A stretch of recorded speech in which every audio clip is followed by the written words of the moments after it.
എന്തൊക്കെ പറഞ്ഞാലും മണി സാർ ഒരു നല്ല രാഷ്ട്രീയ നേതാവാണ്. മണി സാർ ഒത്തിരി കാര്യങ്ങൾ സാധാരണക്കാർക്ക് വേണ്ടി ചെയ്തിട്ടുണ്ട്. പക്ഷേ പോയ സമയത്ത് മണി സാറിന് ഭയങ്കരമായ പേരുദോഷം ഉണ്ടാക്കിയിട്ടാണ് പോയത്. ആളുകൾ ഇന്നത്തെ ഒരു പുതുതലമുറയോട് മണി സാറിനെന്ന് പറഞ്ഞു കഴിഞ്ഞാൽ ജോസ് കെ മാണിയുമായിട്ട് എങ്ങനെയാണ് ബന്ധം? ജോസ് കെ മാണിയുടെ അറിയാം, കാണുമ്പോൾ ഷെയ്ക്കാണ്ട് കൊടുക്കും, അല്ലാതെ അടുപ്പമില്ല. ഒരു അടുപ്പം ഉണ്ടായിരുന്നെങ്കിൽ ഈ പാർട്ടി പിളറിയില്ലായിരുന്നു. ആണോ? കയ്യിൽ നിന്ന് കാശ് കൊടുത്താൽ അത് ചെയ്തോണ്ട് അപ്പച്ചന് ഓരോ കാർഷിക വിള കഴിയുമ്പോഴത്തേക്ക് വീടിൻ്റെ പറമ്പിൻ്റെ ഒരു മൂലയും കുറേ തേക്കൊക്കെ വെട്ടി കടം വീട്ടിക്ക്. അത് കാർഷിക വിള മാത്രമല്ല, ഇലക്ഷൻ കഴിയുമ്പോഴും ഈ രാഷ്ട്രീയത്തിൽ കയറിയിട്ട് സ്വത്ത് കുറഞ്ഞു പോയ ചുരുക്കം ചില നേതാക്കന്മാരിൽ ഒരാളാണ്.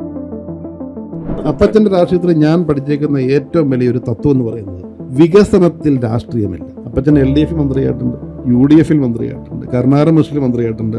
എപ്പോൾ മന്ത്രിയായിട്ടിരുന്നാലും പ്രതിപക്ഷ പരാമർശ ഭേദമില്ലാതെ മുഖം നോക്കാതെ ആവശ്യങ്ങൾക്ക് ഫണ്ട് കൊടുത്തിരുന്നൊരു മന്ത്രിയാണ്. കാർഷിക ഉൽപ്പന്നങ്ങൾക്ക് വിലയില്ല എന്നുള്ളതല്ല ഇവിടുത്തെ വിഷയം. കർഷകൻ അവൻ്റെ പുരയിടത്തിൽ വില കിട്ടുന്നില്ല. അതിനു വേണ്ടിയാണ് നമ്മൾ വർഷങ്ങളായിട്ട് പറഞ്ഞുകൊണ്ടിരിക്കുന്നത് ഓരോ കാർഷിക ഉൽപ്പന്നങ്ങൾക്കും അടിസ്ഥാന വില സർക്കാർ ഇടണം. അല്ല, നിങ്ങളൊക്കെ അല്ലേ ഇവിടെ നിങ്ങളുടെയൊക്കെ ആൾക്കാരല്ലേ ഭരിച്ചുകൊണ്ടിരുന്നത്, എന്നിട്ട് എന്നെ ഒന്നും ചെയ്യാൻ ഇത്രയും കാലം? ഞങ്ങളുടെ ആൾക്കാരെന്ന് പറഞ്ഞാൽ ഇതുവരെ കേരള കോൺഗ്രസിന് കൃഷി കിട്ടിയിട്ടുണ്ടോ? അപ്പച്ചനെ എത്ര വർഷം ചോദിച്ചതാ? ആ തെരഞ്ഞെടുപ്പ് പ്രകടനപത്രിക ആരെങ്കിലും വായിച്ചു നോക്കിയായിരുന്നെങ്കിൽ രണ്ടാം പിണറായി സർക്കാർ ഉണ്ടാകത്തില്ലായിരുന്നു. പക്ഷേ ഇത് ആ പ്രകടനപത്രിക ഇപ്പോഴും നമ്മുടെ ഒന്നാമത്തെ ഇവർക്ക് കൃഷി എന്താണെന്ന് അറിയത്തില്ല, കർഷകന്റെ വേദന എന്താണെന്ന് അറിയാൻ പറ്റില്ല. കർഷകരുടെ പാർട്ടിയാണെന്ന് പറഞ്ഞ് അവരവിടെ പോയിരുന്നിട്ട് ഒരു ചെറു പേരുള്ള ഇതിനെക്കുറിച്ച് അവരും അനക്കുന്നില്ല. പിണറായി വിജയൻ പറയുന്നത് കേട്ടോണ്ടിരിക്കുക. ഈ മണ്ഡലകാലത്ത് തിരക്ക് കുറവായിരുന്നു, എന്നിട്ടും കഴിഞ്ഞ 3 വർഷത്തെ അപേക്ഷിച്ച് നോക്കുമ്പോഴത്തേക്കും അവിടെ പിരിവ് കൂടുതൽ കിട്ടിയതാ പറയുന്നത്. അതായത് അതിൽ നിന്ന് കൈയിട്ട് വാരിയിട്ടല്ലേ ഈ പ്രാവശ്യം. മോദിജി മാറിയ BJP തീർന്നു, സ്റ്റാലിൻ മാറിയ DMK തീർന്നു, പിണറായി വിജയൻ മാറിയ CPM തീർന്നു. കോൺഗ്രസ് പാർട്ടിയുടെ തലപ്പത്ത് നിൽക്കുന്ന 5-6 പേർക്ക് മുഖ്യമന്ത്രിയാകാൻ യോഗ്യത ഉണ്ടെന്ന് പറയുന്നത് കോൺഗ്രസ് പാർട്ടിയുടെ ഒരു ന്യൂനതയല്ല, മറിച്ച് ആ പാർട്ടിയുടെ ഒരു മെറിറ്റ് അത്. നമസ്കാരം. അകാലത്തിൽ മരിച്ചുപോയ കേരളത്തിന്റെ ആഭ്യന്തരമന്ത്രിയായിരുന്ന PT ചാക്കോ എന്ന മഹാനായ നേതാവുമായി ബന്ധപ്പെട്ടാണ് കേരള കോൺഗ്രസ് എന്ന പാർട്ടി പിറക്കുന്നത്. ആ കേരള കോൺഗ്രസ് അന്നും ഇന്നും കേരള രാഷ്ട്രീയത്തിൽ ഏറ്റവും പ്രസക്തമായ ഒന്നാണ്. KM മാണി പറഞ്ഞതുപോലെ വളരും തോറും പിളരുകയും പിളരും തോറും വളരുകയും ചെയ്യുന്ന രാഷ്ട്രീയ പാർട്ടി. ആ പാർട്ടിയുടെ UDF ഏറ്റവും പ്രധാനപ്പെട്ട കക്ഷിയാണ് കേരള കോൺഗ്രസ്, ഒറിജിനൽ കേരള കോൺഗ്രസ് അല്ലെങ്കിൽ ജോസഫ് വിഭാഗം. PJ ജോസഫ് എന്ന കേരളത്തിൻ്റെ ഏറ്റവും ചെറിയ പ്രായത്തിൽ ആഭ്യന്തരമന്ത്രി പദവിയിൽ പോലും എത്തിയിട്ടുള്ള PJ ജോസഫാണ് ആ പാർട്ടിയെ നയിക്കുന്നത്. ജോസഫിൻ്റെ മകൻ അപ്പു ജോസഫ് ഏതാണ്ട് ഒരു പതിറ്റാണ്ടിലധികമായി സജീവമായി തന്നെ കേരള കോൺഗ്രസ് രാഷ്ട്രീയത്തിലുണ്ട്. അമേരിക്കയിലെ തൻ്റെ ഔദ്യോഗിക ജീവിതത്തിൽ നിന്ന് മടങ്ങിയെത്തിയാണ് അദ്ദേഹം രാഷ്ട്രീയ പ്രവർത്തനം നടത്തുന്നത്. ആരാണ് ഈ അപ്പു ജോസഫ്? അപ്പു രാഷ്ട്രീയ പ്രവർത്തനം നടത്തുന്നത് എന്തുകൊണ്ടാണ്? എന്താണ് അപ്പുവിൻ്റെ സ്വപ്നങ്ങളിലെ കേരളം? എന്താണ് ഇപ്പോഴത്തെ UDF അവസ്ഥ? വിശദമായി സംസാരിക്കാം. നമസ്കാരം. നമസ്കാരം. ഞാൻ പറഞ്ഞത് തെറ്റുണ്ട്? അമേരിക്കയിൽ ആയിരുന്നു, ചെറിയ തരത്തിലുണ്ട്. സ്വിറ്റ്സർലൻഡിലായിരുന്നു. 7 വർഷം യൂറോപ്പിലായിരുന്നു. എന്താണ് അവിടെ എന്ത്? ഞാനൊരു അടിസ്ഥാനപരമായിട്ട് ഞാനൊരു ഇലക്ട്രോണിക്സ് ആൻഡ് കമ്മ്യൂണിക്കേഷൻ എഞ്ചിനീയറിംഗ് പാസ്സായ ഒരു വ്യക്തിയാണ്. അതിനുശേഷം ഈ തിരുവനന്തപുരത്ത് ടെക്നോ പാർക്കിൽ. എവിടെ പഠിച്ചത്? കോയമ്പത്തൂർ കുമരഗുരു കോളേജ് അവിടെ BE ആണ്, ബാച്ചുലർ ഓഫ് എഞ്ചിനീയറിംഗ്. നമ്മുടെ നാട്ടിലെ BTech, ബാച്ചുലർ ഓഫ് എഞ്ചിനീയറിംഗ് ആയിരുന്നു. അത് കഴിഞ്ഞിട്ട് ഈ ടെക്നോ പാർക്കിൽ VK മാത്യൂസിൻ്റെ ഒരു കമ്പനി അറിയോ? IBS തുടങ്ങിയ സമയത്ത് ഞാൻ അവിടെ ജോയിൻ ചെയ്തത് 1997 to 2001. ടെക്നോ പാർക്കിൽ ആദ്യത്തെ ജീവനക്കാരുടെ ഒരാളാണ്. ആദ്യത്തെ അന്ന് IBS തുടങ്ങിയ സമയത്തുള്ള one of the starting employees ആണ് ഞാൻ. അന്ന് ഇപ്പോൾ ഒരു 6000 പേര് 7000 പേരുണ്ട്. ഞങ്ങൾ തുടങ്ങിയപ്പം അന്ന് 60 പേരുണ്ടായിരുന്നുള്ളൂ. അപ്പം അന്ന് ഞാൻ അവിടെ ജോയിൻ ചെയ്തു. 4 വർഷം കഴിഞ്ഞ് 2001 IBSൻ്റെ ക്ലയൻ്റ് ആയിരുന്നു സ്വിസ് എയർ. അപ്പോൾ അവരെനിക്കൊരു ഓഫർ തന്ന് അങ്ങനെ സ്വിറ്റ്സർലൻഡിലൊരു 7 വർഷം ജോലി ചെയ്തു. അപ്പം സ്വിസ് എയറിൻ്റെ IT-ലായിരുന്നു. അവിടെയായിരുന്നു 2008 വരെ. 2008 വരെ അവിടെ വേണേൽ PR-ഉം സിറ്റിസൺഷിപ്പും എടുത്ത് ജീവിക്കായിരുന്നു. അത് ജീവിക്കായിരുന്നു. പക്ഷേ നമുക്ക് ഈ നാടുമായിട്ടുള്ളൊരു ബന്ധവും നമ്മുടെ ഒരു മണ്ണിൻ്റെ മണവും കൃഷിക്കാരൻ്റെ ഇതൊക്കെ നമ്മളെ ഒരു കോളിങ് തിരിച്ചുണ്ടായിരുന്നു. അപ്പോൾ എൻ്റെ മൂത്ത മകൻ 1ാം ക്ലാസ് പഠിച്ച് കഴിഞ്ഞപ്പോഴത്തേക്കും ഇങ്ങോട്ട് പോകുന്നു. കാരണം പിള്ളേരവിടെ വളർന്നു കഴിഞ്ഞാൽ അറിയാലോ, സാധ്യത ഒരു പ്രവാസിയായിരുന്നല്ലോ, അതുകൊണ്ടാണല്ലോ ഇപ്പോൾ വൈഫും പിള്ളേരൊക്കെ അവിടെയാണ്. അപ്പം അവിടെ പിള്ളേർ വളർന്നു കഴിഞ്ഞാൽ പിന്നെ തിരിച്ചു പോരല്ല എന്ന് പറയുന്ന ഒരു ഇമ്പോസിബിലിറ്റിയാണ്. അപ്പം അതുകൊണ്ട് അപ്പം തന്നെ ബുദ്ധിമുട്ടായിരുന്നെങ്കിലും പറിച്ചു കേട്ട് ഇങ്ങോട്ട് പോകുന്നു. മൂത്തവൻ 1ാം ക്ലാസ് പഠിച്ചപ്പോൾ തിരിച്ചു പോകും. ചെറിയ പ്രായത്തിൽ ഇവിടെ പ്രയാസം. ഞാൻ പിള്ളേർ ഇപ്പോഴാണ് വിട്ടെ. പിള്ളേർ ഇവിടെയാണ് പഠിച്ചതൊക്കെ. ഞാനിപ്പോൾ 2 കൊല്ലമായിട്ട് ഇനി വേണമെങ്കിൽ പ്രായപൂർത്തിയാകുമ്പോൾ പിള്ളേർക്ക് എവിടെ വേണം പോയി പഠിക്കാൻ പറ്റും. പക്ഷെ നമ്മളവിടെ വളർന്നു കഴിഞ്ഞാൽ പിള്ളേരുടെ റൂട്ട്സ് അവിടെ പോകും. അവരുടെ വൈഫിന് അവിടെ ജോലിയായിരുന്നു. വൈഫിന് അവിടെ എയർപോർട്ടിൽ ജോലി ഉണ്ടായിരുന്നു. ഒരു ഫിനാൻസ് ഒരു കമ്പനിയിലുണ്ടായിരുന്നു. എയർപോർട്ടിനകത്ത് തന്നെയായിരുന്നു, സൂറിക് എയർപോർട്ട് തന്നെയായിരുന്നു.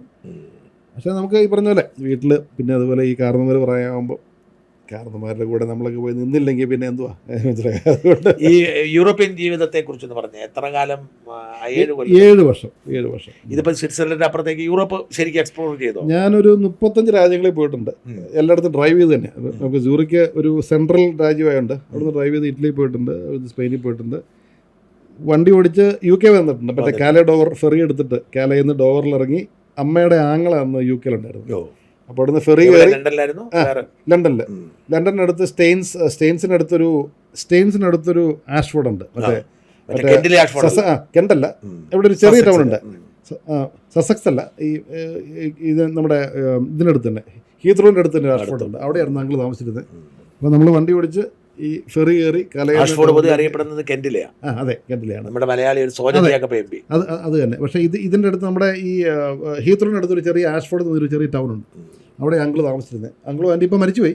അവിടെ വന്നിട്ടുണ്ട്. അവിടെ നിന്ന് വണ്ടി ഓടിച്ച് ഈ പറഞ്ഞ പോലെ സ്കോട്ട്ലൻഡിലേക്ക് അതിന് മുമ്പ് ഞങ്ങളൊരു ട്രിപ്പ് വന്നിട്ട് നമ്മുടെ എഡിൻബ്രയിലേക്ക് ഫ്ലൈറ്റ് ഇറങ്ങി അവിടെ നിന്ന് വണ്ടി വാടകയ്ക്ക് എടുത്ത് അള്ളാപൂൾ ഈ പറയുന്ന ഇൻവണസ് എല്ലായിടത്തും കറക്കിയിട്ടുണ്ട്. ഞാൻ വണ്ടിയും കൊണ്ട് പോയിട്ടുണ്ട്. സ്കോട്ട്ലൻഡ് സ്ഥലം കണ്ടെങ്കിൽ വണ്ടി പിടിച്ച് പോകണം. ഞാനും എൻ്റെ ഭാര്യയും പിള്ളേരും കൂടെ 2023 തൊടുപുഴയെന്ന് ഭൂട്ടാനിലേക്ക് വണ്ടി പിടിച്ചു. അതായത് നമ്മുടെ ഇവിടുന്ന് ആദ്യം തിരുപ്പതി പോയി, അവിടുന്ന് വിജയവാഡ, വിശാഖപട്ടണം, പുരി, കൊണാർക്ക്, നമ്മുടെ സൺ ടെമ്പിൾ ഒക്കെ ഉണ്ടല്ലോ, അവിടുന്ന് പോയി കൽക്കട്ടയിൽ ഒരു ദിവസം സ്റ്റേ ചെയ്തു. അവിടുന്ന് മാൾഡയിൽ പോയി സിലിഗുരിയിൽ നിന്ന് ഇറങ്ങി ഫുൻഷോൺലിംഗ് എന്ന് പറഞ്ഞൊരു ബോർഡർ ഉണ്ട് ഭൂട്ടാൻ്റെ, അവിടുന്ന് ഓടിച്ചിട്ട് 3 days ഭൂട്ടാന്, തിരിച്ച് ഭൂട്ടാനിൽ നിന്ന് തിരിച്ച് വന്ന് ഇവിടെ വന്നപ്പോഴത്തേക്കും അവിടുന്ന് നമുക്ക് ഈ നക്സൽ ബാരി കേട്ടിട്ടുണ്ടോ? നക്സൽ ഈ സംഭവം ഉത്ഭവിച്ചത് ബംഗാളിലാണ്. നക്സൽ ബാരി എന്ന് പറയുന്നത് ബംഗാളിലെ നേപ്പാൾ ബോർഡറിൽ ഒരു വില്ലേജ്. അപ്പം ഈ നക്സൽ ബാരി കാണാൻ പോയപ്പോഴത്തേക്കും അവിടെ നിന്ന് ചോദിച്ചപ്പോൾ മനസ്സിലായി ഒരു 125 രൂപ കൊടുത്താൽ നമുക്ക് വണ്ടി ഓടിച്ച് നേപ്പാളിൽ കയറാം, അതിൻ്റെ അടുത്ത ടൗൺ വരെ പോയിട്ട് തിരിച്ചു വരാം. അപ്പം അങ്ങനെ നേപ്പാളിലൊന്ന് കയറി അവിടെ കയറി തിരിച്ചു വന്നപ്പോഴത്തേക്കും ബംഗാളിലൊന്ന് ഒന്ന് BJP ഒരു ബന്ദ് പ്രഖ്യാപിച്ചു. അപ്പം ഞങ്ങൾ അവിടുന്ന് പാറ്റ്നയ്ക്ക് ബീഹാറിലാണ് പോയിക്കൊണ്ടിരുന്നത്. അപ്പോൾ ഒരു വഴി ബ്ലോക്ക് ചെയ്തേക്കുക. അപ്പോൾ തിരിച്ച് ചോദിച്ചപ്പോൾ അവർ പറഞ്ഞു നേപ്പാളിൽ കൂടി 4 മണിക്കൂർ ഓടിച്ചാൽ പാറ്റ്നയുടെ മുകളിൽ നിന്ന് നോർത്ത് ചെയ്ത് നേപ്പാളിലേക്ക് തിരിച്ചു വരാം, ഒരു 300 രൂപ കൊടുത്താൽ സിംഗിൾ ഡേ പാസ് കിട്ടും. അപ്പം അങ്ങനെ പാസ് മേടിച്ചിട്ട് പാറ്റ്നയിൽ വന്നു. പാറ്റ്നയിൽ നിന്ന് നമ്മുടെ ഇതല്ലേ നമ്മുടെ ഇന്ത്യയിലെ ആദ്യത്തെ റെസിഡൻഷ്യൽ യൂണിവേഴ്സിറ്റി നളന്ദ യൂണിവേഴ്സിറ്റി. ഇപ്പോൾ അവർ എക്സ്കവേറ്റ് ചെയ്ത് അവർ കുറേ സംഭവം, അതൊരു 2nd, 3rd സെഞ്ചുറിയിൽ 10,000 ആളുകൾ അവിടെ ലോകത്തിന്റെ അതെ, അത് ബുദ്ധിസ്റ്റ് സംഭവമായിരുന്നു. അപ്പോൾ പല ബുദ്ധിസ്റ്റ് ആളുകൾ വന്നിട്ട് അവിടെ റെസിഡൻഷ്യൽ യൂണിവേഴ്സിറ്റി ആയിരുന്നു. നളന്ദയിൽ പോയി, നളന്ദയെന്ന് ബോധ്ഗയയിൽ പോയി. അതിൻ്റെ അവർ എക്സ്കവേറ്റ് ചെയ്തിട്ട് നല്ല രീതിയിൽ മെയിൻറ്റെയിൻ ചെയ്തിട്ടുണ്ട്. നമുക്കൊരു ടൂറൊക്കെ ഉണ്ട് അകത്ത്.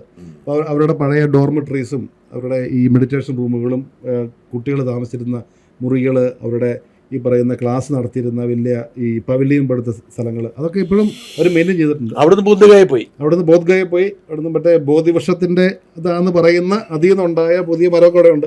അത് ഭയങ്കര അയ്യോ ഭയങ്കരമായിട്ട് ഈ ബുദ്ധിസ്റ്റുകൾ മുഴുവൻ വരുന്ന അവിടെ ആയിരിക്കും. ബീഹാറിൽ കയറിയാൽ ബീഹാറിലെ എല്ലാ നെയിം ബോർഡുകളും ബുദ്ധനെ ആസ്പദമാക്കിയാണ്. നമ്മൾ പറയും അത് വല്ല ഹിന്ദു സാമ്രാജ്യമാണ്, പക്ഷേ ബുദ്ധമതത്തിന് ഇന്നും ബീഹാറിൽ ഭയങ്കര എവിടെ നോക്കിയാലും ബുദ്ധനെ ബേസ് ചെയ്തുള്ള നെയിം ബോർഡ്സാണ്, എല്ലാം നെയിം ബോർഡ്സാണ്. അവിടുന്ന് പിന്നെ വാരണാസി പോയി, മോദിജിയുടെ അവിടെ 2 night അവിടെ സ്റ്റേ ചെയ്തു. നമ്മുടെ ഗംഗയിലെ മറ്റേ ഗംഗാ പൂജയും ഒക്കെ കണ്ടു. 2 nights അവിടെ സ്റ്റേ ചെയ്തു. അവിടുന്ന് നാഗ്പൂരിലേക്ക് വന്നു. നാഗ്പൂർ അറിയാം, നാഗ്പൂർ എന്ന് പറയുന്നത് നമ്മുടെ ഇന്ത്യയുടെ സർവേ തുടങ്ങിയ സമയത്ത് 0 point നാഗ്പൂരാണ്. ഈ സർവേ തുടങ്ങിയ സമയത്ത് അവിടെ ഒരു 0 point എന്നൊരു സംഭവമുണ്ട്. സർവേ തുടങ്ങി എൻ്റെ 0 point ഇപ്പോഴും ആ ഒരു കല്ലൊക്കെ അവിടെ വെച്ചിട്ടുണ്ട്.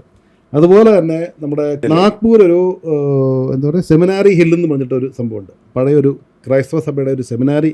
നമ്മൾ ഈ എന്താ പറയുന്നത് RSSൻ്റെ ഹെഡ് ഓഫീസ് എന്നൊക്കെ പറയുമ്പോഴും നാഗ്പൂരിലൊരു സെമിനാരി ഹില്ലുണ്ട്. അത് അവിടുത്തെ ക്രൈസ്തവ സഭയ്ക്ക് നല്ല വേരോട്ടമുള്ളൊരു സ്ഥലമാണ് നാഗ്പൂർ.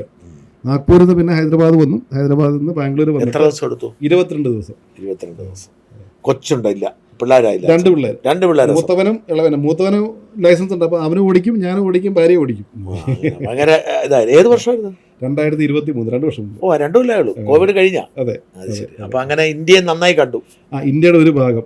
ഇനിയിപ്പോൾ ഇതുപോലെ തന്നെ നമ്മുടെ വെസ്റ്റേൺ കോസ്റ്റിൽ കൂടെ ഒന്ന് ഓടിച്ചിട്ട് അല്ല നമ്മുടെ കർണാടക വഴി പോയിട്ട് ഗോവ, ബോംബെ, റാൻ ഓഫ് കച്ചൊക്കെ ഒന്ന് പോയിക്കൊള്ളുന്നുണ്ട്. കച്ചും അതുപോലെ രാജസ്ഥാൻ കയറി ഹിമാചൽ പ്രദേശിൽ കയറിയിട്ട് ലേ ലഡാക്ക് വരെ ഇതുപോലെ ഒരു ട്രിപ്പ് പോകണമെന്ന് ആഗ്രഹമുണ്ട്. നടക്കുമെന്ന് അറിയത്തില്ല. യൂറോപ്പിൽ അല്ലാതുള്ള സ്വിറ്റ്സർലൻഡ് മാത്രമേ ജോലി ചെയ്തിട്ടുള്ളൂ അല്ലേ? ഞാൻ ജോലി ചെയ്ത സ്വിറ്റ്സർലൻഡിലാണ്. മറ്റു സ്ഥലങ്ങളൊക്കെ യാത്ര ചെയ്തിട്ടുണ്ട്. ഒരു 35 രാജ്യങ്ങളിൽ പോയിട്ടുണ്ട്. ഈ തിരിച്ചു പോരാനായിട്ടുള്ള തീരുമാനം വൈഫിനൊരു എതിർപ്പുണ്ടായില്ലേ? സ്വാഭാവികമായിട്ടും പിള്ളേരുമായിട്ട്. വൈഫിനും മോനൊക്കെ മനസ്സുകൊണ്ട് ആഗ്രഹമില്ലായിരുന്നു. പക്ഷേ ഞാൻ പറഞ്ഞത് നമുക്ക് കാരണന്മാരൊക്കെ പ്രായമാവുന്നു, അവരുടെ കൂടെയൊക്കെ വന്ന് നിൽക്കുക എന്നുള്ളത്. പുള്ളിക്കാരത്തേക്കും ഈ വീട്ടിൽ 2 പെൺപിള്ളേരുള്ളൂ, ആൺപിള്ളേരുണ്ട്. അവർ ശരിക്കും എറണാകുളംകാരാണ്. ഇപ്പോൾ കോയമ്പത്തൂരാണ് താമസിക്കുന്നത്. കട്ടിക്കാരൻ, നമ്മുടെ മേഴ്സി രവിയൊക്കെ ആ ഫാമിലിയാണ്. അപ്പൻ, അമ്മ മാഞ്ഞുരാൻ, നമ്മുടെ ഇവിടുത്തെ കോട്ടയത്തിൽ ഡോക്ടർ മാഞ്ഞുരാൻ, രാജമാഞ്ഞുരാൻ ഉണ്ടല്ലോ, ആ ഫാമിലിയാണ് അമ്മ. അപ്പം 2 പെൺപിള്ളേരേ ഉള്ളൂ. അപ്പം കാരണന്മാരൊക്കെ പ്രായമാകുമ്പം നമ്മൾ തിരിച്ച് വന്നു കഴിഞ്ഞാൽ അവർക്കൊരു സഹായമാവും. പക്ഷേ എന്നിട്ട് വന്നിട്ട് എന്തായിരുന്നു 2008 തിരിച്ച് വന്നിട്ട്? ജോലിക്ക് വന്നിട്ട് ഞാൻ IT കണ്ടിന്യൂ ചെയ്തില്ല. ഞാൻ ഈ പൊള്ളാച്ചി അടുത്ത് മീനാക്ഷിപുരത്ത് ഒരു 15 ഏക്കർ സ്ഥലം മേടിച്ചു. കാരണം വീട്ടിൽ കൃഷിയുണ്ട്. പക്ഷേ വീട്ടിലെ കൃഷി ഓൾറെഡി ഒരു സിസ്റ്റം ഓടുന്ന, നമുക്ക് വലിയ കാര്യമായിട്ടൊന്നും ചെയ്യാനില്ല. അപ്പോൾ പൊള്ളാച്ചി അടുത്ത് മീനാക്ഷിപുരത്ത് ഒരു 15 ഏക്കർ സ്ഥലം മേടിച്ച് അവിടെ പ്ലെയിൻ ലാൻഡ് മേടിച്ച് അവിടെ തെങ്ങും മാവൊക്കെ പ്ലാന്റ് ചെയ്ത് 2 വലിയ കുളം ഉണ്ടാക്കി. അവിടെ ഇപ്പോഴത്തെ പശുവും ഒക്കെ ഉണ്ട്. ഇപ്പം നമ്മളവിടെ ഒരു ഫാം സ്റ്റേ തുടങ്ങിയിട്ടുണ്ട്. ഇപ്പോൾ എൻ്റെ വൈഫ് PhD ഇൻ മാനേജ്മെൻറ്റാണ്. പുള്ളിക്കാരത്തി മറ്റേ വാഴക്കുളത്ത് വിശ്വതി കോളേജിലെ പ്രൊഫസറായിരുന്നു. ഇപ്പം റിസൈൻ ചെയ്തിട്ട് അവിടെ ഒരു ഫാം സ്റ്റേ സംഭവം ഇപ്പോൾ പുള്ളിക്കാരത്തി മീനാക്ഷിപുരത്ത്. ഈ കൃഷി അവിടെ വന്യമൃഗങ്ങളുടെ പ്രശ്നമൊന്നുമില്ല തോന്നില്ലേ?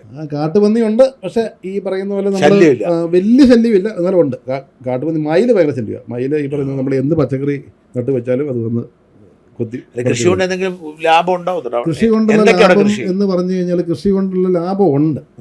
സിസ്റ്റമാറ്റിക്കായിട്ട് നമ്മൾ ചെയ്യണം. ഇപ്പം നമ്മുടെ ഈ കേരള കോൺഗ്രസ് പാർട്ടി പറയുന്ന ഇപ്പം കർഷകര പാർട്ടി എന്നൊക്കെ നമ്മൾ പറയുമ്പോഴും കേരളത്തിൽ ഇന്ന് നമ്മൾ നോക്കി കഴിഞ്ഞാൽ കേരളം ഇന്നൊരു പലായനങ്ങളുടെ നാടായിട്ട് മാറിക്കൊണ്ടിരിക്കുക. ഇപ്പം പണ്ടൊക്കെ ഇപ്പം ഞാൻ ഇവിടെ നാട്ടിൽ പഠിച്ചു, എഞ്ചിനീയറിംഗ് കഴിഞ്ഞിട്ട് ഒരു 4 വർഷം ടെക്നോ പാർക്കിൽ ജോലി ചെയ്തിട്ടാണ് ഞാൻ വിദേശത്തേക്ക് പോയതെങ്കിൽ, ഇദ്ദേഹവും ഈ പറഞ്ഞ നാട്ടിൽ പഠിച്ച് ഡിഗ്രി ചെയ്തിട്ട് ആണ് പോയതെങ്കിൽ ഇന്ന് +2 കഴിയുമ്പോഴേ പിള്ളേർ നാട് വിടുക.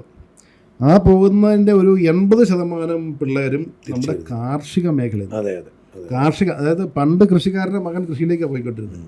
ഇന്ന് കൃഷിക്കാരൻ്റെ മകൻ കൃഷിയിലേക്ക് പോയി അപ്പം തന്നെ പറഞ്ഞുകൂടാ, നീ ഇവിടെ നിന്നിട്ട് കാര്യമില്ല, നീ എവിടെയെങ്കിലും പോയി രക്ഷപ്പെട്ടെന്ന് പറഞ്ഞ് ആ കൃഷിഭൂമിയും വീടും പണയം വെച്ച് ബാങ്കിൽ ലോണും എടുത്തിട്ട് UK പോകുന്ന പിള്ളേരുടെ കാര്യം ഞാൻ അറിയാണ്ട് ഇതിനറിയാലോ.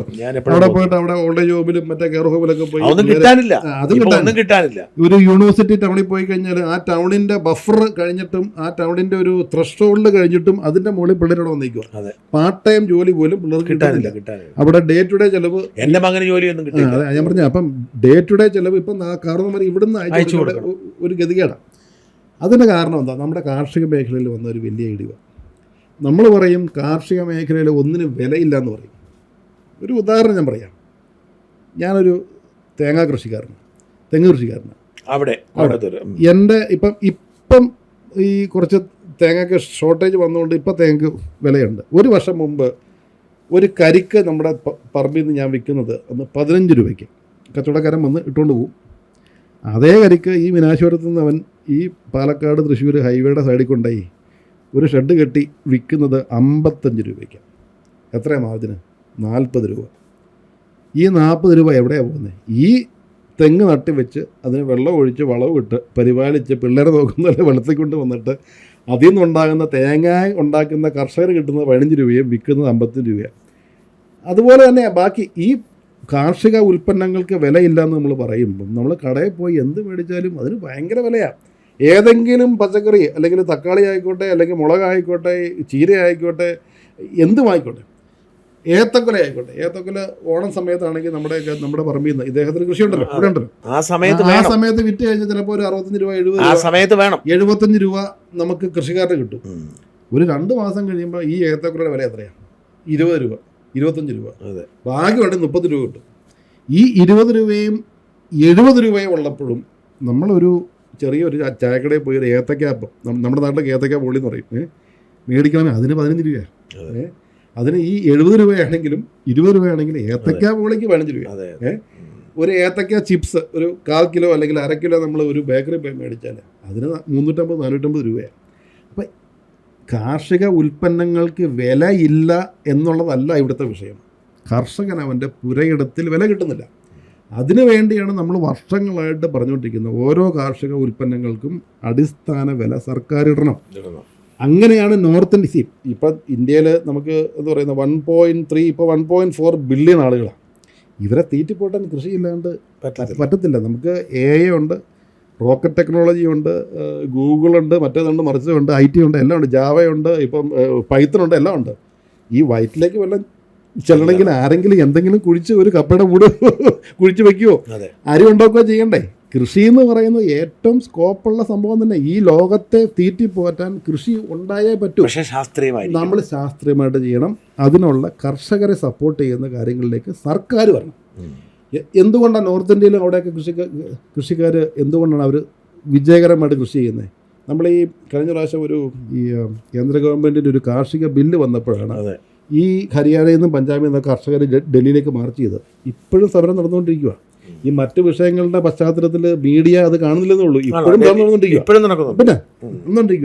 അല്ല, അവർ ബില്ല് പിൻവലിച്ചായിരുന്നു. ആ ബില്ല് പിൻവലിച്ചെങ്കിലും അതിനകത്തുള്ള വിഷയം എന്ന് വെച്ചാൽ ഈ നോർത്ത് ഇന്ത്യയിൽ സബ്ജി മണ്ഡി എന്ന് പറഞ്ഞ ഒരു സംഭവമുണ്ട്. നമ്മുടെ കർഷക ഓപ്പൺ മാർക്കറ്റുകളാണ്. ഇപ്പം ഞാൻ പുറപ്പുഴ പഞ്ചായത്തിൽ ഞാൻ കൃഷി ചെയ്ത് കഴിഞ്ഞാൽ അവിടുത്തെ കൃഷിക്കാർക്ക് ആ കാർഷിക ഉൽപ്പന്നങ്ങൾ വിറ്റഴിക്കണമെങ്കിൽ പുറപ്പുഴയിൽ ഒരു സബ്ജി മണ്ടിയുണ്ട്. അവിടെ ഈ ഓരോ ഉൽപ്പന്നങ്ങൾക്കും അവർ തറവില നിശ്ചയിച്ചിട്ടുണ്ട്. കർഷകന് ലാഭം ഉറപ്പാക്കിയിട്ടേ അവിടെ കച്ചവടം നടക്കുകയുള്ളൂ. അപ്പം മോദി ഗവൺമെൻറ് എന്താ ചെയ്തതെന്ന് വെച്ചാൽ അവർ ഈ ബില്ലിന് ഭേദഗതി വന്നതോടൊപ്പം കോർപ്പറേറ്റുകൾക്ക് ഈ മണ്ടികളിലേക്ക് ആക്സസ് കൊടുക്കും. അപ്പം കോർപ്പറേറ്റ് ആദ്യം വരുമ്പോൾ എന്താ ചെയ്യണേ? ഇപ്പം തക്കാളി 1 കിലോ സബ്ജി മണ്ടിയിൽ 15 രൂപയാണെങ്കിൽ കോർപ്പറേറ്റ് 20 രൂപ മേടിക്കും.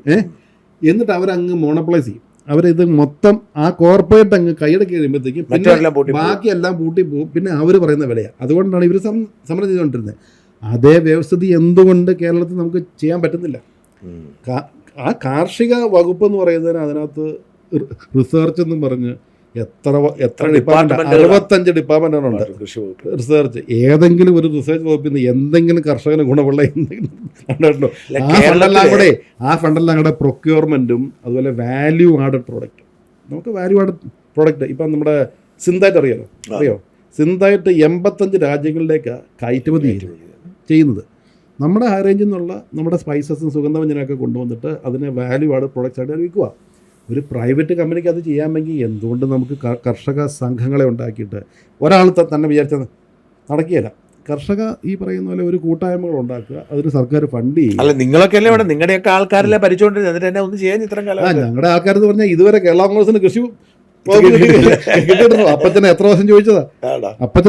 അതൊക്കെ ഘടകകക്ഷികളുടെ വകുപ്പുകളായിരുന്നുകൊണ്ട് വരാണ്ടിരുന്ന പി ജോസഫ് പോലത്തെ ഒരു ദക്ഷിണാശാലിയായ ദീർഘവീക്ഷണമുള്ളൊരു മന്ത്രി കൃഷി വകുപ്പിൽ ഉണ്ടായിരുന്നെങ്കിൽ നമ്മുടെ കാർഷിക മേഖല പണ്ടേ രക്ഷപ്പെട്ടായിരുന്നു. അല്ല, ഇപ്പോഴത്തെ നമ്മുടെ ഇവിടെ ഉള്ള ഒരു നല്ലൊരു ഇക്വേഷൻ ഉള്ള സമയം ഇപ്പൊ. അതായത് പി പ്രസാദ് ഒരു മാന്യനായ മനുഷ്യനാണ്. അശോകാണ് കൃഷി വകുപ്പ് സെക്രട്ടറി. അപ്പം ഇവർക്കൊക്കെ വിഷനുള്ള, പക്ഷെ എന്നിട്ട് ഒന്നും സംഭവിക്കുന്നില്ല എന്നുള്ളതാണ്. അതിന് കാരണം വെച്ചാൽ ജനങ്ങൾക്ക് കൃഷിക്കാരുടെ വികാരം അറിയാവുന്ന, കൃഷിക്കാരുടെ വേദനകൾ അറിയാം. ഇപ്പം ഇദ്ദേഹം എനിക്കറിയാം, എനിക്കിവിടെ കൃഷിയുണ്ട്. ഹൈ റേഞ്ചിൽ ഒരു കർഷകന്റെ വെല്ലുവിളി എന്ന് പറയുന്നത്, അവനൊരു ചെടി കുഴിച്ചു വെച്ചാൽ അവൻ്റെ ഫസ്റ്റ് വെല്ലുവിളി പ്രകൃതിയുമായിട്ട്, അത് കഴിഞ്ഞ് വന്യമൃഗങ്ങളുമായിട്ടാണ്, പിന്നെ ഈ പറയുന്ന വെതറുമായിട്ടാണ്, ഈ മഴ വെയിൽ മറ്റേത്, പിന്നെ ഫോറസ്റ്റ് ഡിപ്പാർട്ട്മെന്റുമായിട്ട്. എങ്ങനെയാണ് അവനെ അവിടുന്ന് ചാടിച്ചു കൊണ്ട് നോക്കിയിരിക്കുക ഫോറസ്റ്റ് ഡിപ്പാർട്ട്മെന്റ്. ഈ എല്ലാ വെല്ലുവിളികളും തരണം ചെയ്തിട്ട് ഒരു പ്രോഡക്റ്റ് ഉണ്ടാക്കി നമ്മൾ ഓരോ ഉരുള ചോറും വായി വയ്ക്കുമ്പോൾ നമ്മൾ മനസ്സിലാക്കേണ്ടത്, ഈ ഇരിക്കുന്ന സെക്രട്ടറി സഹിതമുള്ള ആളുകൾ പിള്ളേരെ പറഞ്ഞ് പഠിപ്പിച്ചേക്കുന്നത് ഈ നാട്ടിൽ അരി ഉണ്ടാകുന്നതും പച്ചക്കറി ഉണ്ടാകുന്നതും സൂപ്പർ മാർക്കറ്റിൻ്റെ ഷെൽഫിൽ നിന്ന് അല്ല. ഈ ഓരോ അരിമണിയിലും ഒരു കർഷകൻ്റെ വിയർപ്പും ചോരയുണ്ട്. അത് മനസ്സിലാക്കാത്തിടത്തോളം കാലം ഈ നമ്മുടെ കാർഷിക മേഖല രക്ഷപ്പെടില്ല. ഇവിടെ ഓരോ കർഷകൻ്റെയും വിലയുണ്ട്, അവന് വിയർപ്പുണ്ട്, അവൻ്റെ ജീവിതമുണ്ട്, അവൻ്റെ സമയമുണ്ട്. അത് മനസ്സിലാക്കുന്ന ഒരു സംവിധാനം നമുക്ക് വരണം. അത് ഈ അടുത്ത തെരഞ്ഞെടുപ്പിൽ സാജൻ അത് കണ്ടോന്നറിയത്തില്ല, കഴിഞ്ഞ പ്രാവശ്യത്തെ UDF-ന്റെ തെരഞ്ഞെടുപ്പ് പ്രകടന പത്രിക കണ്ടിട്ടുണ്ടോ? കണ്ടു. അത് തന്നെ കഴിഞ്ഞ പ്രാവശ്യം UDF-ന് പറ്റിയ ഒരു മിസ്റ്റേക്ക്. ആ പ്രകടന പത്രിക ജനം കണ്ടിട്ടില്ല. ഒരു 65 പേജ് പ്രകടന പത്രിക, 16-ാം പേജ് തൊട്ട് പ്രതിപാദിക്കുന്നത് കാർഷിക മേഖലയെക്കുറിച്ചാണ്. ഫസ്റ്റ് പോയിന്റ് ആയിരുന്നു റബ്ബറിന് തറവില 250 രൂപ. ഈ LDF പറഞ്ഞ തന്നെ. 3-ാമത്തെ പോയിന്റ് എന്താ അറിയോ? കാർഷിക മേഖലയ്ക്ക് വേണ്ടി പ്രത്യേക, ഈ കേന്ദ്രത്തിൽ റെയിൽവേ ബജറ്റ് പ്രത്യേകം ഉണ്ടല്ലോ, കാർഷിക മേഖലയ്ക്ക് വേണ്ടി പ്രത്യേക ബജറ്റ്. ഒരു 3-4 പേജ് കാർഷിക മേഖലയെ പ്രതിപാദിക്കുന്ന കാര്യങ്ങളായിരുന്നു ആ തെരഞ്ഞെടുപ്പ് പ്രകടന പത്രിക പറഞ്ഞുകൊണ്ടിരുന്നത്. അതുപോലെ തന്നെ പറഞ്ഞിരുന്നു ആർട്ടിഫിഷ്യൽ ഇൻ്റലിജൻസ്. ഇപ്പം നമ്മളിപ്പോൾ ഒരു 1-2 വർഷമായിട്ട് കേട്ടോണ്ടിരുന്നത്. ആ പ്രകടന പത്രികയിൽ എഴുതി വെച്ചിട്ടുണ്ട് ആർട്ടിഫിഷ്യൽ ഇൻ്റലിജൻസിൻ്റെ നവീന എന്ന് പറയുന്ന സാങ്കേതിക വിദ്യകളും പരമ്പരാഗത കൃഷി രീതികളും സംയോജിപ്പിച്ചുകൊണ്ട് കാർഷിക മേഖലയിൽ പ്രൊഡക്ടിവിറ്റി കൂട്ടുവാനുള്ള നയപരമായ പ്രഖ്യാപനം ഉണ്ടാകുമെന്ന് അതിനകത്ത് എഴുതി വെച്ചിട്ടുണ്ട്. ആ തെരഞ്ഞെടുപ്പ് പ്രകടന പത്രിക ആരെങ്കിലും വായിച്ചു നോക്കിയായിരുന്നെങ്കിൽ 2ാം പിണറായി സർക്കാർ ഉണ്ടാകത്തില്ലായിരുന്നു. പക്ഷേ ഇത് ആ പ്രകടന പത്രിക ഇപ്പോഴും നമ്മുടെയും അവിടുത്തെ ഇലക്ഷൻ കമ്മിറ്റി ഓഫീസിൻ്റെ ബാക്കിൽ ഇങ്ങനെ കെട്ടി ഇപ്പോഴും ഇരിപ്പുണ്ട് അവിടെ. ഒരു അന്ന് ശശി തരൂരായിരുന്നു അതിൻ്റെ ചെറുപ്പം. ശശി തരൂർ ഉണ്ടായിരുന്നു, നമ്മുടെ ബെന്നിമാൻ ഉണ്ടായിരുന്നു, പിന്നെ നമ്മുടെ മോൻസ് ജോസഫ്, ഫ്രാൻസിസ് ജോർജ്, എനിക്ക് തോന്നുന്ന നമ്മുടെ കൊല്ലം MP പ്രേമേന്ദ്രൻ ഉണ്ടായിരുന്നു, ഇങ്ങനെ നമ്മുടെ CP ഉണ്ടായിരുന്നു.